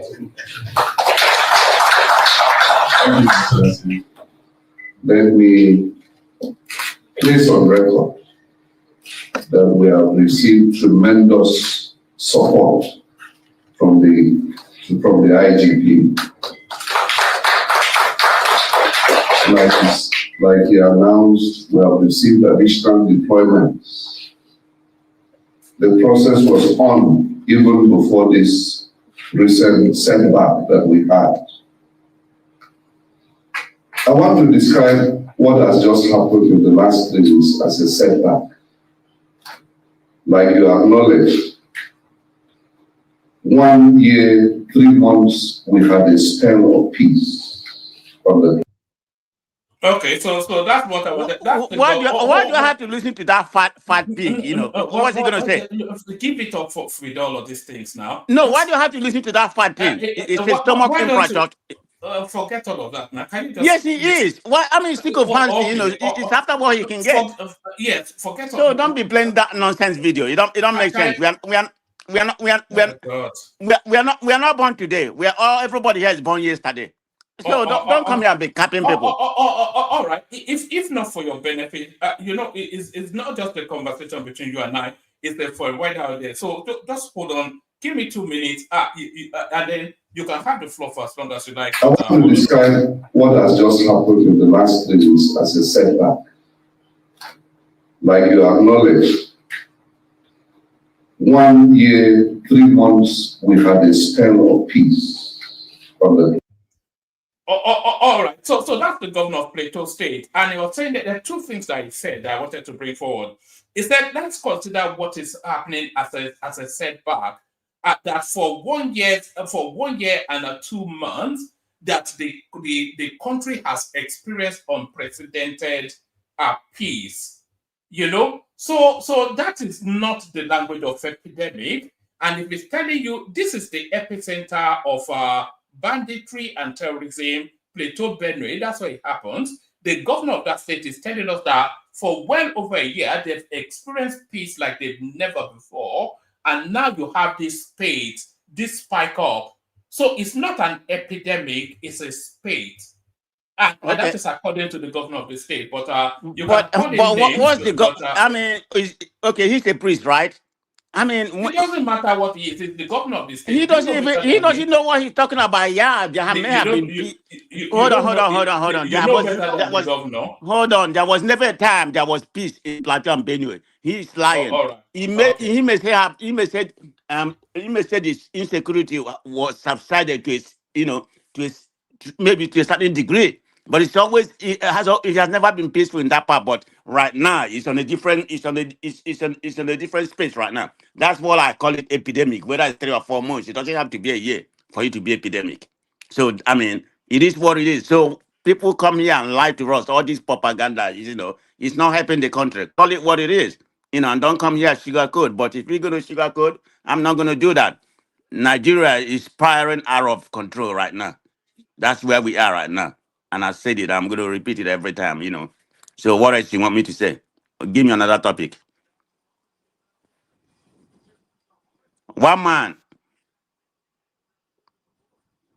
Sorry, I muted myself. So I'm saying, let's go to something that I think we might have convergence on. So there's the push then for the probing of Melekari's tenure as the NNPC czar. So I suppose you are signed up for that. What's going to be the outcome of that? Nothing, and they are not going to probe him. I think the earlier speaker, I've forgotten his name, said it properly. They are not going to probe him, because he knows where all the dead bodies are buried. So he's not like Tinubu know where all the dead bodies are buried. He's not going to, everybody will be they're going to start implicating all the whole politicians. Nobody, you want to bet today they're not going to probe him, or they're just going to come and give us something on the surface that's not going to amount to anything. No, nobody's going to nobody's going to probe him. It's not going to amount to nothing. That's what I see. So that's a waste of my time to speak on that topic. All right. And what else did we have? Are you following this storyline of Chidinma, the girl that pied some? Are you following the storyline? No. I just heard about it. I think the one I was following. There's a story in Nigeria I was following. I've forgotten his name, Mokori or whatever. I don't know, Baba, if he heard about that. I think a man former, I think it was a police DPC or whatever he was from I think from the southeast or wherever. That the boyfriend or the husband they decided to not have a relationship with. So he was arrested. I think Baba, did you Oh, hear okay, about the okay. story? No, that's a matrimonial matter now. Yeah, but The why man they would he gave be a job. arrested? Does that make sense? Why would he go to jail for that to begin with? Somebody jilt your daughter. It not be today with the drama. Go So ask our papa them. I'm going to take the person to jail. What has Nigeria become? When we don't A spend brother money for him died head, because of when we train and help and pay him school fees, he can't see him no go marry my daughter again. He must marry by whatever, force. Baba. One man, I'm done. Okay, Baba. I don't know what to say about that. I'm done. Oh yeah, now you chop my money, you go pay you go overseas. You say you need to marry again. You go marry by force. You go marry by force? Yes. Okay. I've actually seen somebody take. I've read stories of people taking people to court for breaking off an engagement that is that they're contractually obliged in some way. Yeah, it's a funny thing, I don't want to anymore. I don't want to anymore. But it will kill. No, the case is saying the case one man to is jail. referring to Have one you man. seen the one you have to jail the person? Like this guy was jail. I think he was rescued by Showore or whatever. Yeah. They even gave him job in pension Pencom. He got a prime job in Pencom. They wasted their money traveling with the daughters, sponsoring. He's a retired IG daughter, and then he say he need to do again. Wow, is that what we have become in that country? They do them everywhere, all over the world. They do them. Leave that But thing. that's how we've always been, though. We've never not been like that. Now that's no, one man, like you said, I'm not flowing this Chidinma. I'm familiar with this Chidinma story. I mean, if he killed them, let her go to jail. So, I mean, how long she been in jail? 2 or 3 years? Yes, I'm surprised. Actually, it happened in 2001. I didn't actually think it was that long ago, but it's 2001. Why are they still litigating it? I mean, Nigeria system is so. It takes forever, Do you remember Evans the kidnapper? The case is they're still not. It's still in and out of court. It tells us it's a reformed character that they should let him go. Wait a minute. One man, you said the guy is out of court, out of jail, Ivan? No, it's not out of jail yet. He has multiple cases. I mean, I consider him to be a terrorist, Wow. What about this guy? Do you remember that image of a boy standing in front of Peter Obi's? Yeah. He's out. He's out. I think he has been in Kirikiri for. Yeah, why was he picked up? You see. Yeah, okay. They said, you remember that time, when he stand in front of Obi Modekar and everything. So they call it kind of a brilliant, what he did, So he got a lot of money from chief priests and some other people, So according to him, they say some Omolu or whatever they call them, they say because he shared the money to them.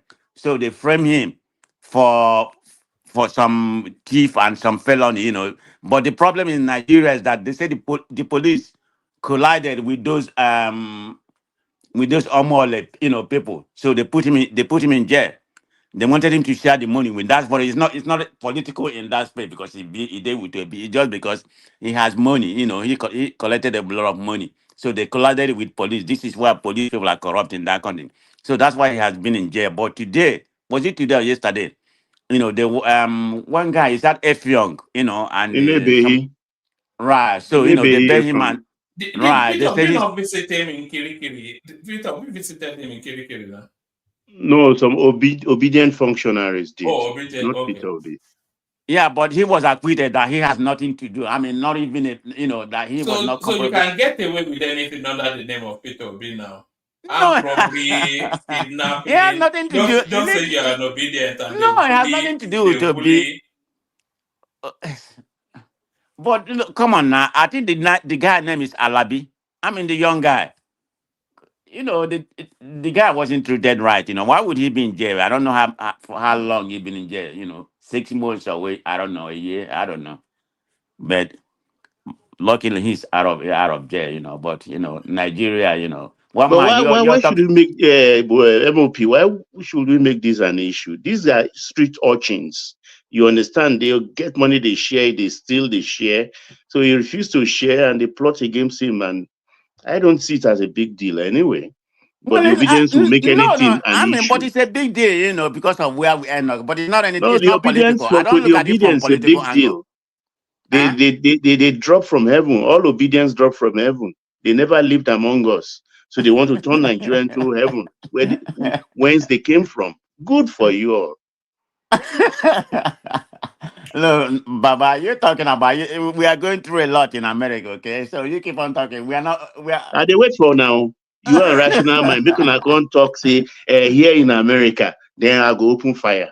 We are going through a lot in this country, okay? Right now, we are just managing, okay? Things has changed. China is unleashing hell on you. Is it? You know, I was at the beginning of the end of America. I wonder. They Oh, say. one man. My brother. You know, my younger brother. Younger brother school, university, FSU. There was a shooting today, mass shooting. 3 people died. No, 2 people died, and 5 people in the hospital. I don't know. They say Yeah, some an of them active may not shooter survive. was around that this thing. Yeah, mid afternoon. That's my Even brother. 4 That's days my ago. brother's. It's an That's everyday my thing brother, anyway. younger brother's school. Actually, I'm still in Florida. I'll be leaving back tomorrow. I hope it's okay. Yeah, you've checked your name, of course. Is it okay? Your brother? No. I'm just saying that's the school that he went to. Oh, FSU. he's not there anymore, Abby. Oh no. Okay, all He right. went to FSU. I'm just saying he's an alumni. You know, there was a mass shooting today. You know, midday mass shooting. So 6 people we are shot. Two of them died, and the person that perpetuated. But that's not even news in America anymore Is now. it new? No, it's the news. You It took was that a out of my headline news in mouth. America. You That's the took that beginning. out of my mouth. No, that's the It's a big daily news in America. diet now. The whole news carry. That's the beginning of their news. CNN, Fox, it's a big news. It's still going on right now. Yeah, I mean, whenever there's a mass shooting, there was a mass shooting. It's just something close to me because my brother. That's my brother's the school my brother went. So I'm still in Florida right now as I'm speaking with you. So All right, brilliant. So yeah. so that's man of prestige all over America. So thank you, Prestige. Stay with us. Let's go from you, Prestige, unless you want to add something else. We're going to Zita, who would not be ready, but then when she's ready, she'll tell you. Who said I'm not ready? It never reached my turn. You like to take your little breaks in between. Good to have you, Zita. To the conversation. Yes, the floor is yours. Honestly, the only thing I heard is that when Baba was speaking, he said Tinubu will have to fix the security. Like, I say he can't. So that's the only thing I heard. I don't know what you people are discussing. Can you put me? No, you can pick it up from there. We are going through yet another spate of mass killings by the herdsmen, the Fulani, not even the herdsmen, bandits. Really, we have to give data. So yeah, we're going through another spate of that. Just killing after killing, day after day, and of course, the whole country is agog that this has been going on for too long. And then looking to Tinubu, who is out of the country, by the way, and a lot of people feel that it shouldn't be out of the country whilst the country is under siege by this level of violence. So we're going through that, and the governor of Benue State as ever are just crying all over TV, just like what Tom used to. So We're just wondering then, what's the solution to this? Should the right to carry be made legal in Nigeria? How do the people put up a defense? How is the government meant to defend the people? So all that. Well, first of all, you showed a video of them in a truck, right? Yes, that's how they Yeah. usually bust them in. They You jam know, them when with. the Edo, but first of all, before I speak, let me give a reason why I said Tinubu can't. Because some people will be wondering if I'm a mad woman, which I'm always when I come to one man platform. You see, already you are witch from Tromsø, oh yeah.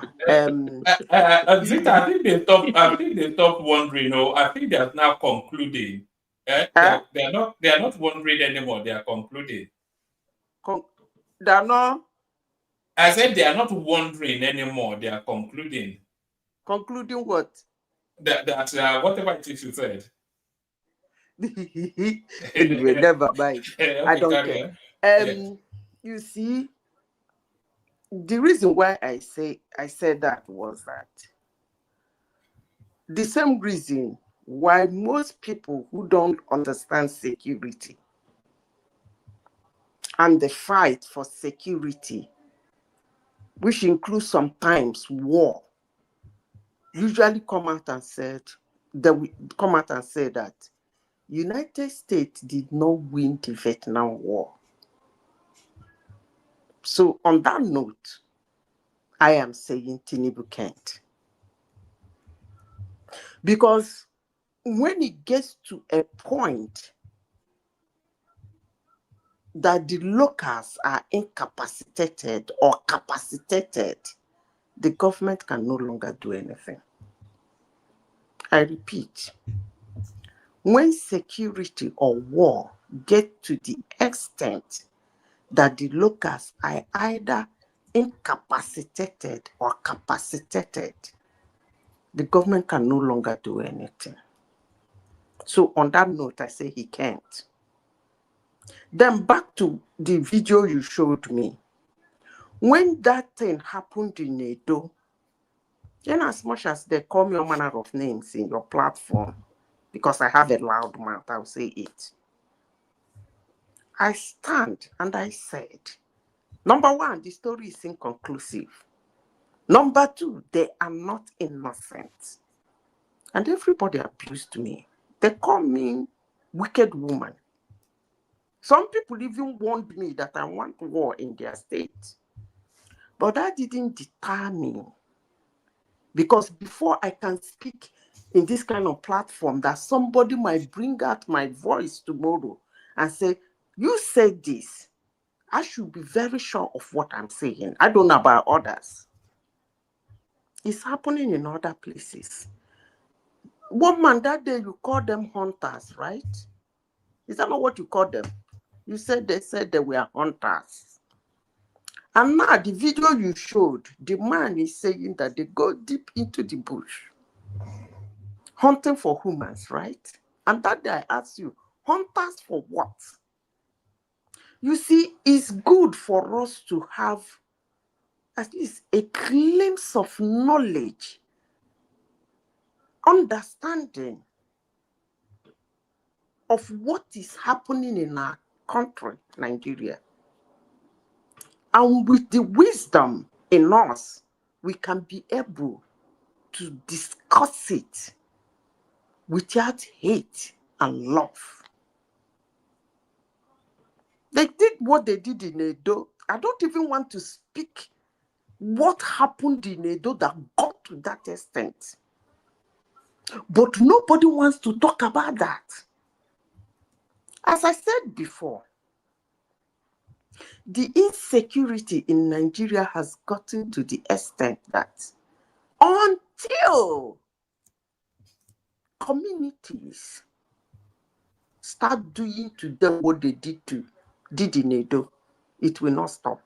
I repeat, in as much as I do not support jungle justice, but if it's silence, table discussion, wailing, crying, keeping mum, tolerating, respecting, cannot stop it. If jungle justice is the only way the security will come back, let it be. I repeat, let it be. The president cannot do anything about it. He can't. Because it has been meandered and supported. These people are being sponsored. They have a strategy. But there is one thing I do not still understand. Why are they killing Nigerians? That's the bit I don't understand. You see a woman, you just waste the person. Why are they doing that? Can anybody explain to me why they are doing that? It's not that you kidnap the person to go and indoctrinate the person or anything. This one is just waste the person. Maybe, I think acrobatically. I am still trying to process why the killing. I don't understand. Maybe some of you will explain to me. Because in all of this, it's not that there is anything. At this point, it's no longer herdsmen carrying cattle. These people no longer carry cattle. They are armed in the bush. When they are done, they jump into a Jesus Christ. Is it that most of you here don't even understand how those people operate? Even if you have not seen videos, for some of us that do documentary, I help people with videos for documentary. Even if you have not seen the video, have you not heard the story of how barbaric these people are? You people have not heard that they feed a newborn baby to the dogs. I'm sure you people have not heard that. And you've not seen the video. Villagers should get ready. You don't need to be armed. After what happened in Edo, they did not shoot them. They burned them. If they start treating them that way, they will retreat.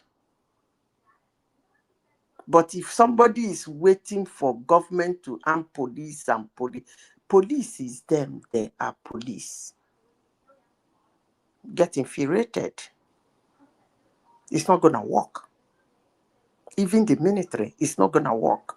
Because as I speak this morning, we've not known the reason why they are killing people. So until we know that reason, we cannot hand the situation over to the law enforcement agencies. But as it is today, we don't know the reason why people will just get into the village and start killing people, or stay in the forest and wait for their next prey, get it and kill. I mean, I don't get it. Are they dealing on human parts or something? But nobody is telling us. But I repeat, if jungle justice is the only way to stop it, let it be. One man, you see this thing I said today. If you call me, if God keep me alive, 30 years down the line, you call me, I will stand on this. I don't care. And you know I don't always do care. You know, Zita, that's one of the big questions that, because there's a lot of theorizing as to what the ultimate objective would be. So there's the theorizing that is part of the wider Islamization agenda that's been orchestrated by the Saudi Sunni Wahhabism element of that religion, which is backed by the Turkish. So that's one, because we wonder where they get the weapons from. And then there's also elements of it being just outright banditry for the purposes of ransom, but that's a subset. So when they go into these communities and they go and sack these communities, it cannot be for commercial gain, because a lot of this, if you look at the communities that they go and sack, it's poverty laden, it's poverty ridden. So they're not sacking it to profit. And if you look at the cost of them carrying out that operation, it's greater than the cost than any financial gain that they could get from mud house communities in the outer interiors. So why are they doing it? Because they go there on motorbikes in numbers, they carry weapons. So all of these things cost money, the logistics, the armories, all of the accoutrements of the operation. Okay. That's a lot of money. So what do they stand to gain? That's the thing. So there's the theorizing that they want to send those people off that land for mineral resources. So there's that. And then there's the agenda of just intimidation to grab land. And then there's just the outrightly, these people are just savages. Woman, all the reasons you assumed that might be the reason why they're doing that, if you give me time, I will start debunking them one after the other. They can't be the reason. They can't. Because if you say Islamization, if you kill the person, who are you going to Islamize? Did you build a mosque and tell them to come? And they said they won't come. And then you said, okay, fine, if you are not going to come, we're going to waste you because we cannot live with you in this land. That is one. So that Islamization is a total bullshit. Then talk about the mineral resources in the land. Were they harnessing it? And the villagers say, no, you can't harness it, it's my land. And then it resort to killing. So that question of mineral resources is absolutely bullshit. We do not know why, and they have not told us why. There's also the theory, Azita, that it's a wider agenda to undermine the Nigerian state, to vest fear within the Nigerian state and make it ungovernable for whatever political spillovers that they are looking to gain from it. You see, somebody can, when this thing started in 2021, in 2001, they made a lot of politics out of it. And most people believe that that was one of the reasons why Jonathan was kicked out. If it is a reason, the reason will be or was that he denied it. Anywhere in the world, anybody in position of office that is sitting in a place and there is insecurity there, the moment that person denies that insecurity, the person will be kicked out. In the city of Chicago, it happened to Rory Lightfoot. It was the first woman, actually black and gay, to be the mayor of Chicago. They voted massively for her. Well, not massively, but it went for a second election before she won. She told police to stop recording crime. The Chicago police, they should stop recording crime.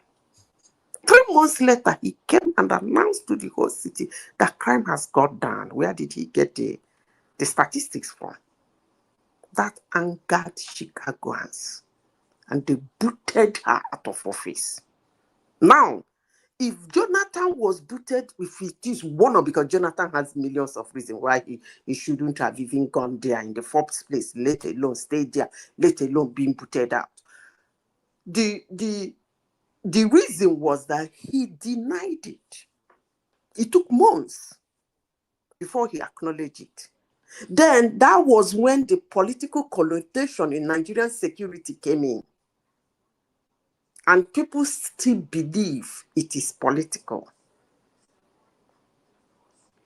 When Buhari was there, it was still happening in the north. But they were not loud about it. When he will come, he will bomb both civilians and the people. That was what he was doing then. Once in a while, they go there and bomb them. They're listening. But the southeast was boiling. Then, it was Hemehe when Buhari was there. Did he win a second time? Obviously, he won a second time. Did that stop the insecurity? Never. It didn't stop the insecurity. Why? Because the insecurity has gone off. They know who they are. When insecurity gets to the villages, it's no longer, I repeat, it's no longer a federal term. Because in every village, you know who is who. When you see a stranger, you will recognize him.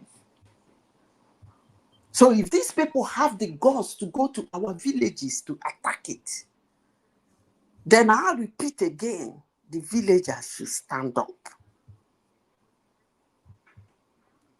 And if anybody believes that that is going to make it more difficult to handle, then I will tell you that they will drink several cups of water and hold their podike well before they go to Edo State again. Because I promise you, Edo people will do the same thing next time they come. And every woman in Edo knows the truth of what happened. And even them in the north know the truth of what happened. Madam Zita, can I ask you a question? Go ahead. Yeah, you made a comment that the villagers should wake up, and fight all this. How are they going to do this when they are not allowed to carry arms? But No. that section of people are allowed to carry arms. So that's my Okay. question. Okay. I will give you a little picture of what happened in Edo. What actually happened in Edo State is what they call, if you see something, say something. When villagers come together in agreement with oneness, not infuriated, if they are not filtered, no saboteur. What happens is that everybody will be on the alert. The moment you see any strange thing, signal will go around. This is the world of mobile now. We're in the tech world. You can be walking in the street, somebody will take your picture, nobody will know. You won't know. Before you know, that's exactly what happened in Edo. Where those people were attacked is not where the story started. They kept the first roadblock. It was that first roadblock that sent signal. Look at that truck. Look at what they carried. Look at what they did. We tried to stop them. They refused. Hold them. They're heading your way. And those people use a tipper to block them. Nobody will tell you this story, but Zita will tell you. Go and find out. It was a tipper that they used. Otherwise, they wouldn't have stopped. They're ready to run them over and move. So the people used tipper to stop them. And then they had no choice than to stop. So what am I saying in essence? You don't really need to have arms. But let me tell you, my land is my land. You still remain a stranger when you come into my land to attack me. That's why, before I started my statement this morning, I said, that is why people who do not understand security and war We open their loud mouth and say, United States lost the Vietnam War, which is a big lie. Because if you go that time and see Vietnam, you know, go believe her.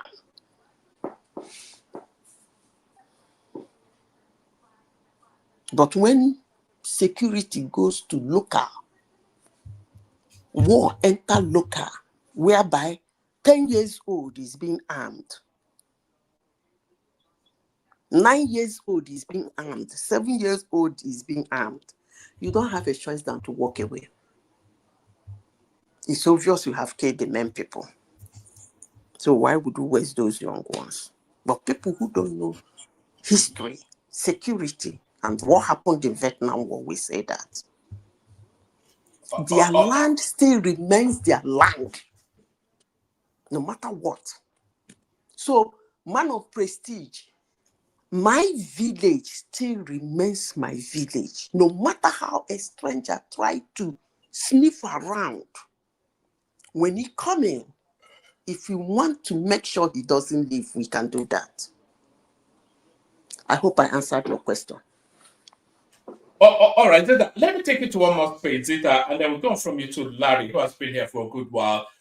There are calls for Mele Kyari's tenure as NNPC czar to be probed. Are you on board with that? Probe what?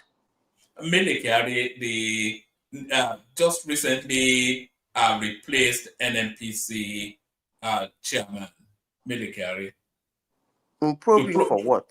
To probe his tenure for all manners of shady dealings, all those oil swaps and all this, underhand, whatever it is, missing dollars. You remember when he was telling us that they were subsidizing 100 million liters of fuel per day, and when our consumption has now been established is less than 40 million, and so all of those things, but the constant every year budgets to refurbish NNPC for 10 years, nothing, This thing I'm saying is not peculiar to Nigeria. Even where I am, even where you're sitting, even the people in the United States. But I will say it anyway. You see, when they told him to go, he left and shot his mouth, right? Did he fight? Well, he didn't have a choice. But you shouldn't say that. You can't say he didn't have a choice. Of course, he has a choice to query his removal, whatever. But as long as the job he was doing for the people he was doing it, and he has been doing it for them, and at a point they told him, you will not do this job again. We want another person to continue the job. He left. They don't have any need to probe him. Because he's doing a job. He's not doing that job for Nigerians. He was doing it for some group of people. And when they were tired of him, they told him to go. And he left quietly. So the only way they can probe him is if he runs his mouth, then they will remove themselves and grab him and start tossing him around. But as long as he's quiet somewhere, enjoying his own cut from the loot, he's fine. They don't need to probe him. That's how it works all over the world. But if he gets angry and try to open one secret one place and try to talk up and down, they will come in. So he did a job that he was sent to do. And when the people who sent him to do their job got tired of him, they removed him and put another person to continue the job.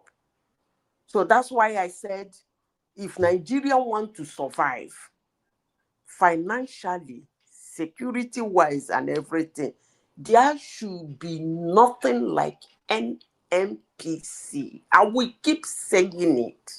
Hate me, like me, I do not care. It's not a question of changing it or remodeling it or renovating it. What I am saying is shut it down. In fact, that their big building in Lagos and in Abuja should be turned to a secondary school. Atiku said he was going to sell it off if he was president. Yeah. I didn't say sell. Because if you sell it, are you selling it NNPC as a private company to start doing Nigerian business? No.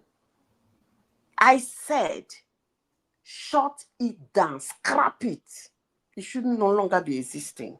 And those buildings, to tell you how much I want them to be diminished, it should be turned to a secondary school building or even a nursery school. Use it for a nursery school. Sack everybody, like delete it from the system in Nigeria. Then Nigeria will see life. But you still have to replace it with who will superintend the oil industry? What is this now? Don't we have the Minister for Petroleum? We have state Minister for Petroleum, high level. We can't attach another one, state. No, we there has to be a dedicated specialism now. We have DPR. We have this one. We have this one. Is that not enough? It's not enough. There has to be a dedicated specialism that oversights that. Even the Saudis okay, what the oil industry. Oversight? Okay, if they have been oversight, then why do you want somebody to be probed? Yeah, because it's been badly managed. That's not to say it's not needed now. It's been badly managed. Listen, it can never. That is what they call structure. When the structure of a building is wrong, you finish that building. They used to call it civil mistake. I don't know if you have built a house before that has a civil mistake. No matter the architect you bring, the only thing that we suggest to do, bring it down. You have to bring the house down. You remind me of that statement. Very painful and hurting. Bring it down. As if you didn't spend even a dime to take it up. Yeah, but that's the only solution, unless you want to live in that civil mistake. And if you don't respect it, you will find out years later. One day, you and your children will die inside the house. Yeah. It's as simple, and that's exactly what is happening in Nigeria. NNPC has what I call civil mistake. Bring it down. Otherwise, Nigeria will die. Bring it down. If I am the president of Nigeria, the moment I start office, the first signature, in fact, I will pass it as a bill. Like, it's going to be inscribed in the constitution so that when I leave office, nobody can resurrect that monster called NNPC. Nobody. I was in oil and gas for 21 years. I'm still in oil and gas today. I know what I'm talking about. NNPC should not exist. The only way NNPC will exist, if you people want, truly love NNPC, the only way it will exist is that Shell should go, Ajib should go, Mobil should go, all those oil companies in Nigeria should leave and let NNPC be the oil company. They do exploration, they do expulsion, and all those things. If it is what you people want, then I'm fine.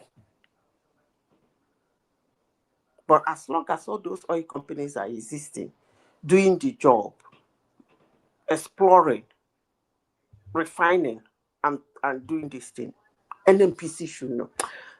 Woman, please, anytime I come here, I know they mention that NNPC. But probe who now? For what?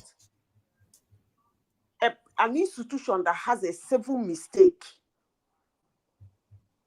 You are saying somebody worked there, they should probe him. Probe him for what now? That he did what? He did something outside the civil mistake. He's living in the civil mistake now, so it's okay. Until one day it will collapse. All right, brilliant. Thank you, Sita. So Sita, let's go on from you to Larry, who has been here for a good while. It's been so quiet. I wonder if it's fully here even now. Larry, Baoni, yes, is Larry. Oh man. Ọ̀gá, orun kan mò ń gbọ́ ní voice ẹ̀ yẹn. Yeah, no problem. How are you, man? I do. How far? Yeah, I'm alright. Is Monday a bank holiday in America? Is it a public holiday for the No, Easter? it's not. It's not. All right. You don't have Easter breaks? No. Okay. It's not a recognized holiday.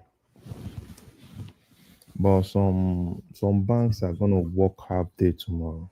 No, na here the whole of since Thursday, today, tomorrow, Monday, Tuesday, self, nobody will come. This place, their holidays are Christian holidays. All their holidays are Christian holidays. So you don't observe Ramadan in Toronto? No. Are you sure? Maybe we should take to It's not the that. holidays. I'm telling you, the holidays that they observe are Christian holidays. Apart from their national day, the rest of the holidays they observe are Christian. Do you have a Muslim community there? Of course, yes. Now, of course, they're even larger than Catholics. Self. Oh man. Yes. We're talking Benue, we're talking military, or anything else that interests you. You know how it goes, Larry. Yeah. Let me just say a little bit about Benue. And I've heard a lot of people talk, and it's been a lot of things. Oh, Tinubu and all this, I think we're just too lazy in that country, and lazy in terms of how we think. Because sometimes when things happen, I expect we are supposed to look at things deeply, look at things critically, and analyze the problem. And we'll still keep being in this, security. Everybody is saying, the president, he should come back. And I ask myself, the president coming back, what is he going to do? Is he going to do any magic? No. It's not like No. It will pick up an AK-47 now and go to Plateau. That's what it's not like if he comes back now, it's it's going to be the end. And no, it's not like that. And we are having a country where half of our budget goes into this issue of security. Almost 5 trillion of the 2025 budget goes into this security. Sorry, Daddy, just 1 second. If Thomas, Ola, or Patrick, or even Adama, if they are listening, maybe they want to come in. But carry on, Larry. So, and this is just the federal government budget. What happened to other states? Why is nobody talking? Why is nobody asking? What is the part of their budget that goes into security? None of the states earmark huge chunk of their budget for security. Everybody's just leaning on or whatsoever the federal government spends on security. That's what is going to take the whole country. And how do we really want to have a country like that? The president has done what he's supposed to do. He has spent on security. He has bought ammunition. They said, this is farmer headers issue. He specifically created a ministry for that. At least for them to have at least a space to be able to handle their issue. They said it's Christian Muslim issue, right? He gave the chief of defense staff. He made it a Christian. They said, the core north, they don't want someone that is from the core north. Yeah, he gave them someone that is closer to North Central as the chief of defense staff. And what else do we really want? And people don't understand the security problem in Nigeria. Now, I've heard about people saying, oh, police is not functional, police is not active. The end of police and came immediately we allowed this echo chamber, social media, everything to kill SARS in police. That was the end of Nigerian police. That was the end of Nigerian police. Oh, because probably one or two guys are, are, are not doing the right thing in police, and we felt the whole thing we could do is to allow this social media crying and everything to kill the only department in the police that is really deep into fighting criminality. That was the end of Nigerian police. Another thing they did, Nigerian police has always had, there's always a superhero guy that tries as much as possible, and everybody's like, oh, he has a team and everything. And him too, he was a little bit careless. And that was the carry guy. They got him out. And ever since they got that carry guy, they disbanded his whole team. You can't pinpoint one single unit in police that is now doing what Kerry's team was doing. So obviously after that, the whole police just, why am I killing myself? Why do I want to go to SARS? I would rather want to stay with the politicians and probably, be with them as bodyguards and everything, and enjoy myself. We kill institutions in that country. And killing institutions, and we also cry when we are successful in killing those institutions. Why do we have problem in the military? In the military, rather than us thinking about who can do the job, right?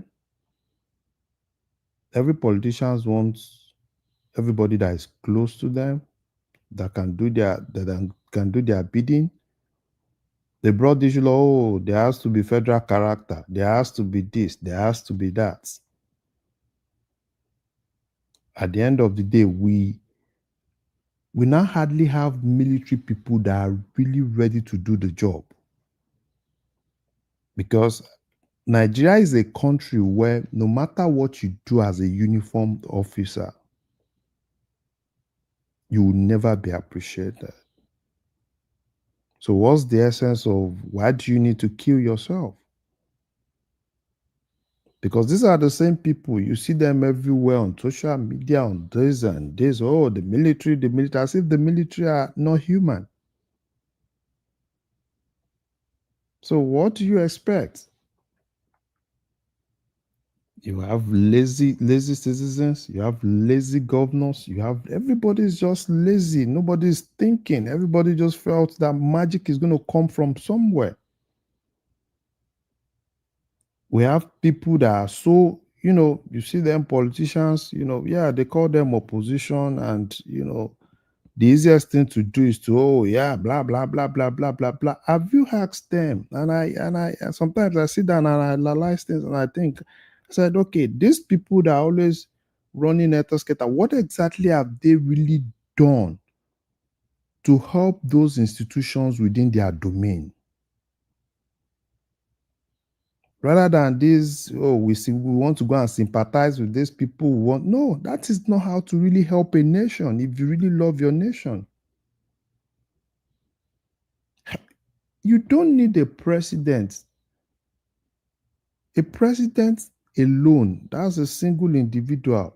A single individual cannot build a whole institution for a whole country. You need people like that. What exactly have they all doing in their own different localities to really help some of these institutions? What exactly have they really done in their own localities to motivate that police, that police that is close to them, for that police to be able to want to, feel loved, feel respected, to want to die for the country? So it's a whole lot of things. Tinubu can always do okay, worst case scenario, go there, okay, they will say, okay, sack this. If you sack the people there, who are you going to bring? Are you going to bring magicians? You will still bring the same people in that same institution that people that are demoralized, people that are not really appreciated. It's not all about money, even by the citizens. You see a whole lot of things. You even see to the point that some idiots will even be praising, immediately they hear that, probably Boko Haram or the kidnappers are, they will even be praising them. And we're talking about, the president should what exactly? You see, with the president, he needs to come and what will he do? He will turn to magician and just come and everything will disappear.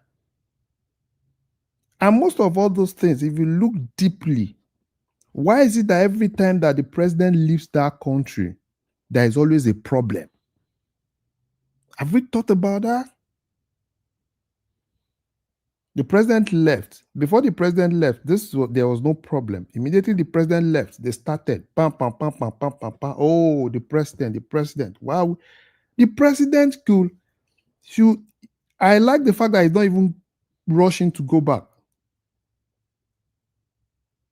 Because if you rush to go back, I don't even know what he wants to go there to do. The basic thing, you as the governors, come and sympathize with us, come and do this, come and do this. What exactly have you really done as a governor? They said state police. If they give them state police, what would change?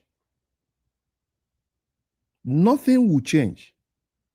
The only thing you only see is probably everybody is, this is the uniform of my own state police. That's the only shenanigans that they will be doing. Not like they are really ready to really invest into those state police and make it functional. No. The only thing you see, if they start state police today, everybody will, this uniform is better than this uniform. That is the only thing that you will see them do. Even the Amotekun, what exactly are they really doing with Amotekun? Is it not just every governor wants to? But if they start state police, Larry, they will have to divest personnel, though. So they will have to divest personnel. So they will share the policemen amongst the states. That's how they have to do it. One man. Let me tell you something today.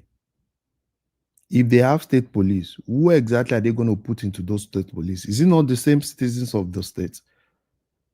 And what exactly is really going to change? Because bringing state police does not mean that federal government is going to shed their own resources and give it to them to run state police. They will use their own resources. No, they will have to. The federal government will have to share. No. They will share resources. Of course they will. Wait, let me tell you something. How do you expect federal government to share their own resources? That means you want the normal police, probably want to reduce the normal police. Because policing at the moment is for the whole country. So if you keep police today, right? You keep the present police today, the present budget that the government is still spending on that, on the whole police architecture, whole military architecture, is still the same thing. At the end of the day, except probably you tell me that if there is state police, probably at that point, federal government will reduce what they spend on that normal police and spend more for the states. The only thing that will happen, I'm telling you, even if they start this whole state police, it's still the same thing. It's not going to be different because as of today, if we are spending half of our budget on security, so if there is state police, are you telling me that we'll be spending more than half of our budget for that? No. These guys that collect this money also need to earmark part of their allocation into security. You need to do it. Don't expect federal government. Okay, great state police. Okay, now you expect federal government. Okay, federal government come and pay their salary. Federal government come. No, it doesn't work like that. And until we hold those people responsible, don't go and build that stupid airport that you're building. Secure your state. Put money from your allocation and your security vote. Put money, invest it into securing your state. Make it easy for police when they post them to your state. Let them not quickly want to leave your state to another state that is better. Federal government can pay them. Yeah, they pay them salary. But you as a governor, you can also do things to motivate those people within your state so that they will want to work in your state. How many police want to go to those rural areas? If they post a police from probably the capital now, they post them to some of those local government, they will really quickly want to leave those places. Because there is nothing that interests them that will want them to stay there. There are several police stations around the villages. If you go to those police stations, hardly will you see 10 policemen in each of those police stations. Why? Because there is nothing that motivates them to want to stay in those spaces. We can always talk about regimentality, this and that, but we should also understand that if you don't motivate people to want to do things, they won't kill themselves for you now. They also have families. So until we look at that, you want to look about security in Nigeria, it's an holistic thing. Not this issue of passing blame, federal government, IG, this, and that. And we are citizens too. Because it's a whole lot of things. Aside the fact that, okay, fine, we do the normal policing, we pump money there. Intelligence gathering too, we need to also, aside respecting those police, we also need to trust them to be able to do their work. But what do you see in Nigeria? Everybody is, at every point, police, they have to go and do this, they have to go and do that. And we also need to get to that point where we'll be able to even call people out. Every day you see them, you see normal one jaga person who carry escort, police, until we as citizens are now challenging that. But you never see them challenging it. Probably if it's somebody they like, he has the right to do that. He has the right to do that. And if there's anything, you see them shouting all over social media. So as far as I'm concerned, these things will still continue until we have leaders that are ready within the subnationals to take responsibility to do what they are supposed to do. We'll still keep having the same scenario. Until we'll have that. People have talked about Akeredolu because Akeredolu did what he was supposed to do as a leader because he saw there was a problem at that point and he needed to take an action, do something, and he did it. What do you see these days? Can you pinpoint one single governor that has done something substantial? Something substantial on security? There are all these their shenanigans that they do everywhere. And once there is a problem, they start shouting, and you see people everywhere, they are shouting. These are same governors. They said local government autonomy. They killed local government autonomy. They did everything to kill it. Because if we are trying to decentralize security at the local government level too, the local government chairman should be able to do one or two things for local government, for security people within their domain. But those are not things that we look at. We rather want to like, oh, the president, why is the president not here? As if the president is one Robocop that will just come and said, oh, everybody good. As if the president would say, some people will even say, oh, he has to lead. Why not lead yourself? So as far as me, I'm concerned, for the people, I hope we don't see things like this in Nigeria. But unfortunately, we'll still see more until we have people that are ready and good citizens that are also ready to do the needful. Not going from social media to social media and we shout as if, when we are not even doing anything as citizens. So, woman, that's my own view when it comes to all those things. I pray those that have lost their loved ones, God will give them the fortitude, to bear their loss, and hopefully we have a more responsible government across the whole country, not one president that we expect to do one magic. All right, give us a little flavor on Mele Kyari, the calls for him to be probed. Do you agree? Zita said it was nonsense. No, why? You see, that's another. You see, these Nigerian people probe Mele Kyari for what now? No. They are calling the president to probe Mele Kyari. That is another. You see, what is the president's own to probe Mele Kyari? VFCC sees that, they've seen one or two things. They should go after him now. Why are we always more like, oh, president, go and probe this. President, go and probe this. And those are the mentality that we have. That every point we weaponize these politicians, will make them, because we want to push them to be autocratic, to do things that are not right.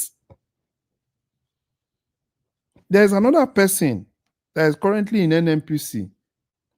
All he just needs to do is to let them audit NNPC. And if there are things, they call Mele Kyari to come and answer questions.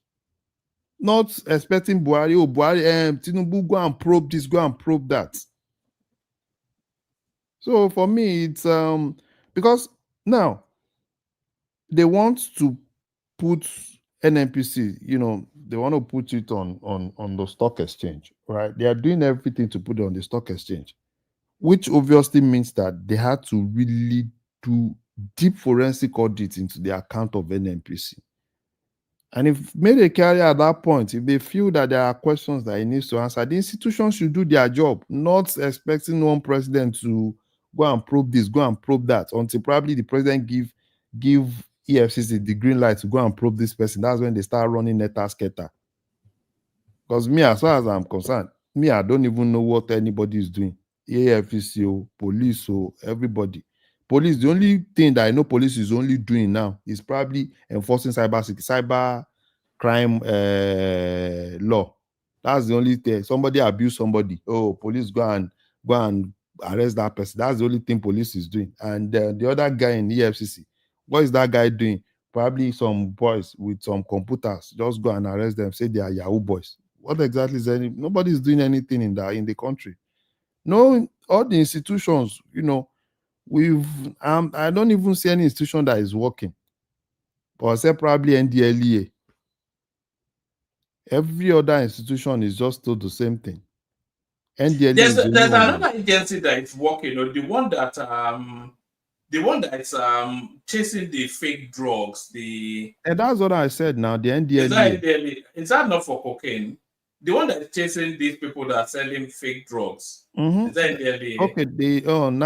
Now the one that is headed by that one is working. Yes. No, that one is just grad. Ever since, have you heard anything? Not until recently that they started doing the same. Using that woman's template. That woman that died template. Work is not by just going and just do some raid and all those things. It's a whole lot of things that goes into all those things. They've not been functioning for how many years now? Not until probably some months ago that they were going into some spaces. That's not functioning for me now. That's just, let's just do something for everybody to know that we still exist. So, one man, God will help Nigeria. Oh. You understand what I'm saying? For me, there is nothing and no magic any president can do with the whole way Nigeria is now. Any president, if you bring anybody, nobody's going to do any magic. Any president you bring, they are not going to do any magic. They won't change anything.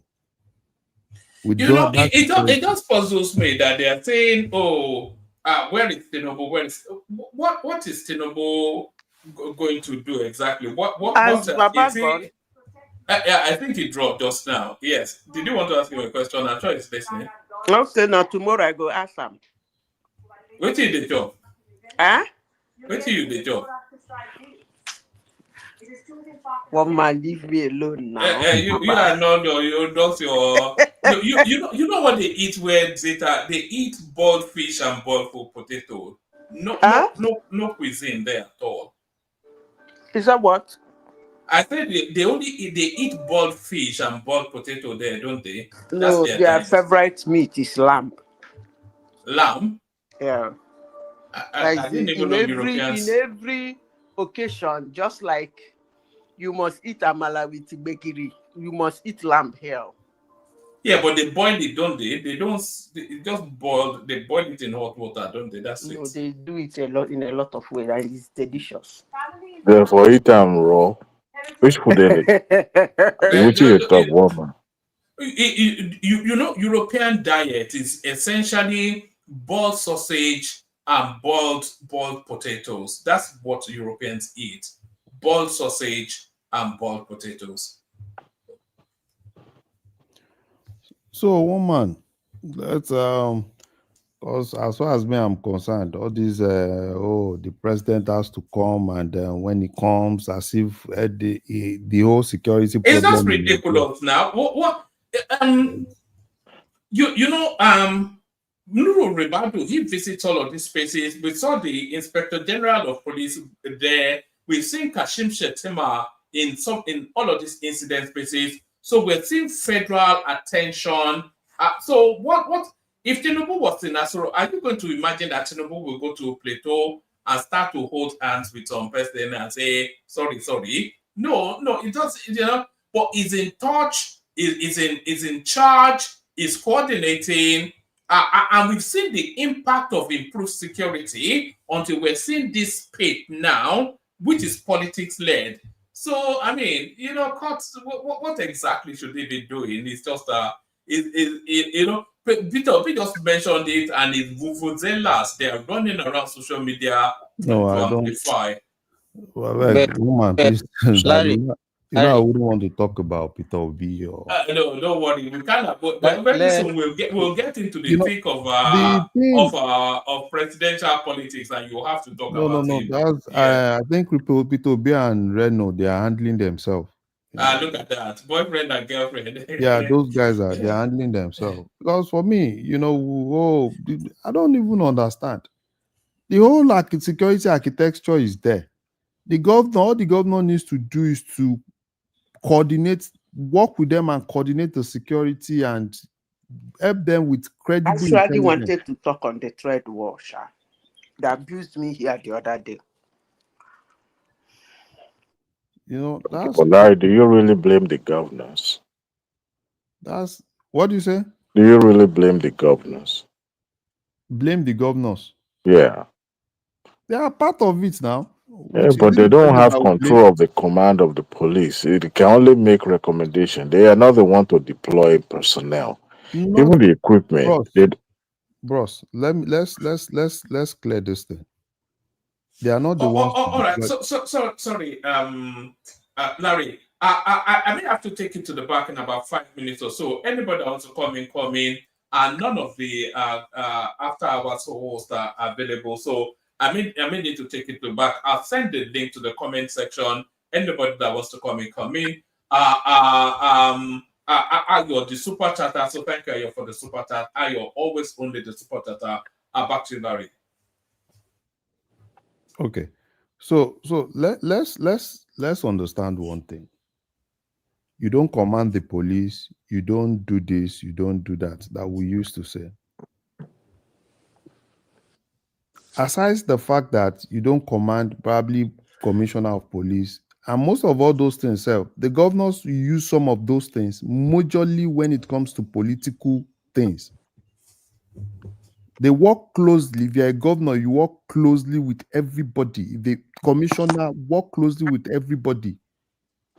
And ensure you also, aside all this normal salary that federal government give them, empower them too. Help them with locals, help them with everybody to give them credible intelligence. There is a whole lot of things that the governors, the traditional rulers, everybody has to do in order to ensure that there is proper security in a place.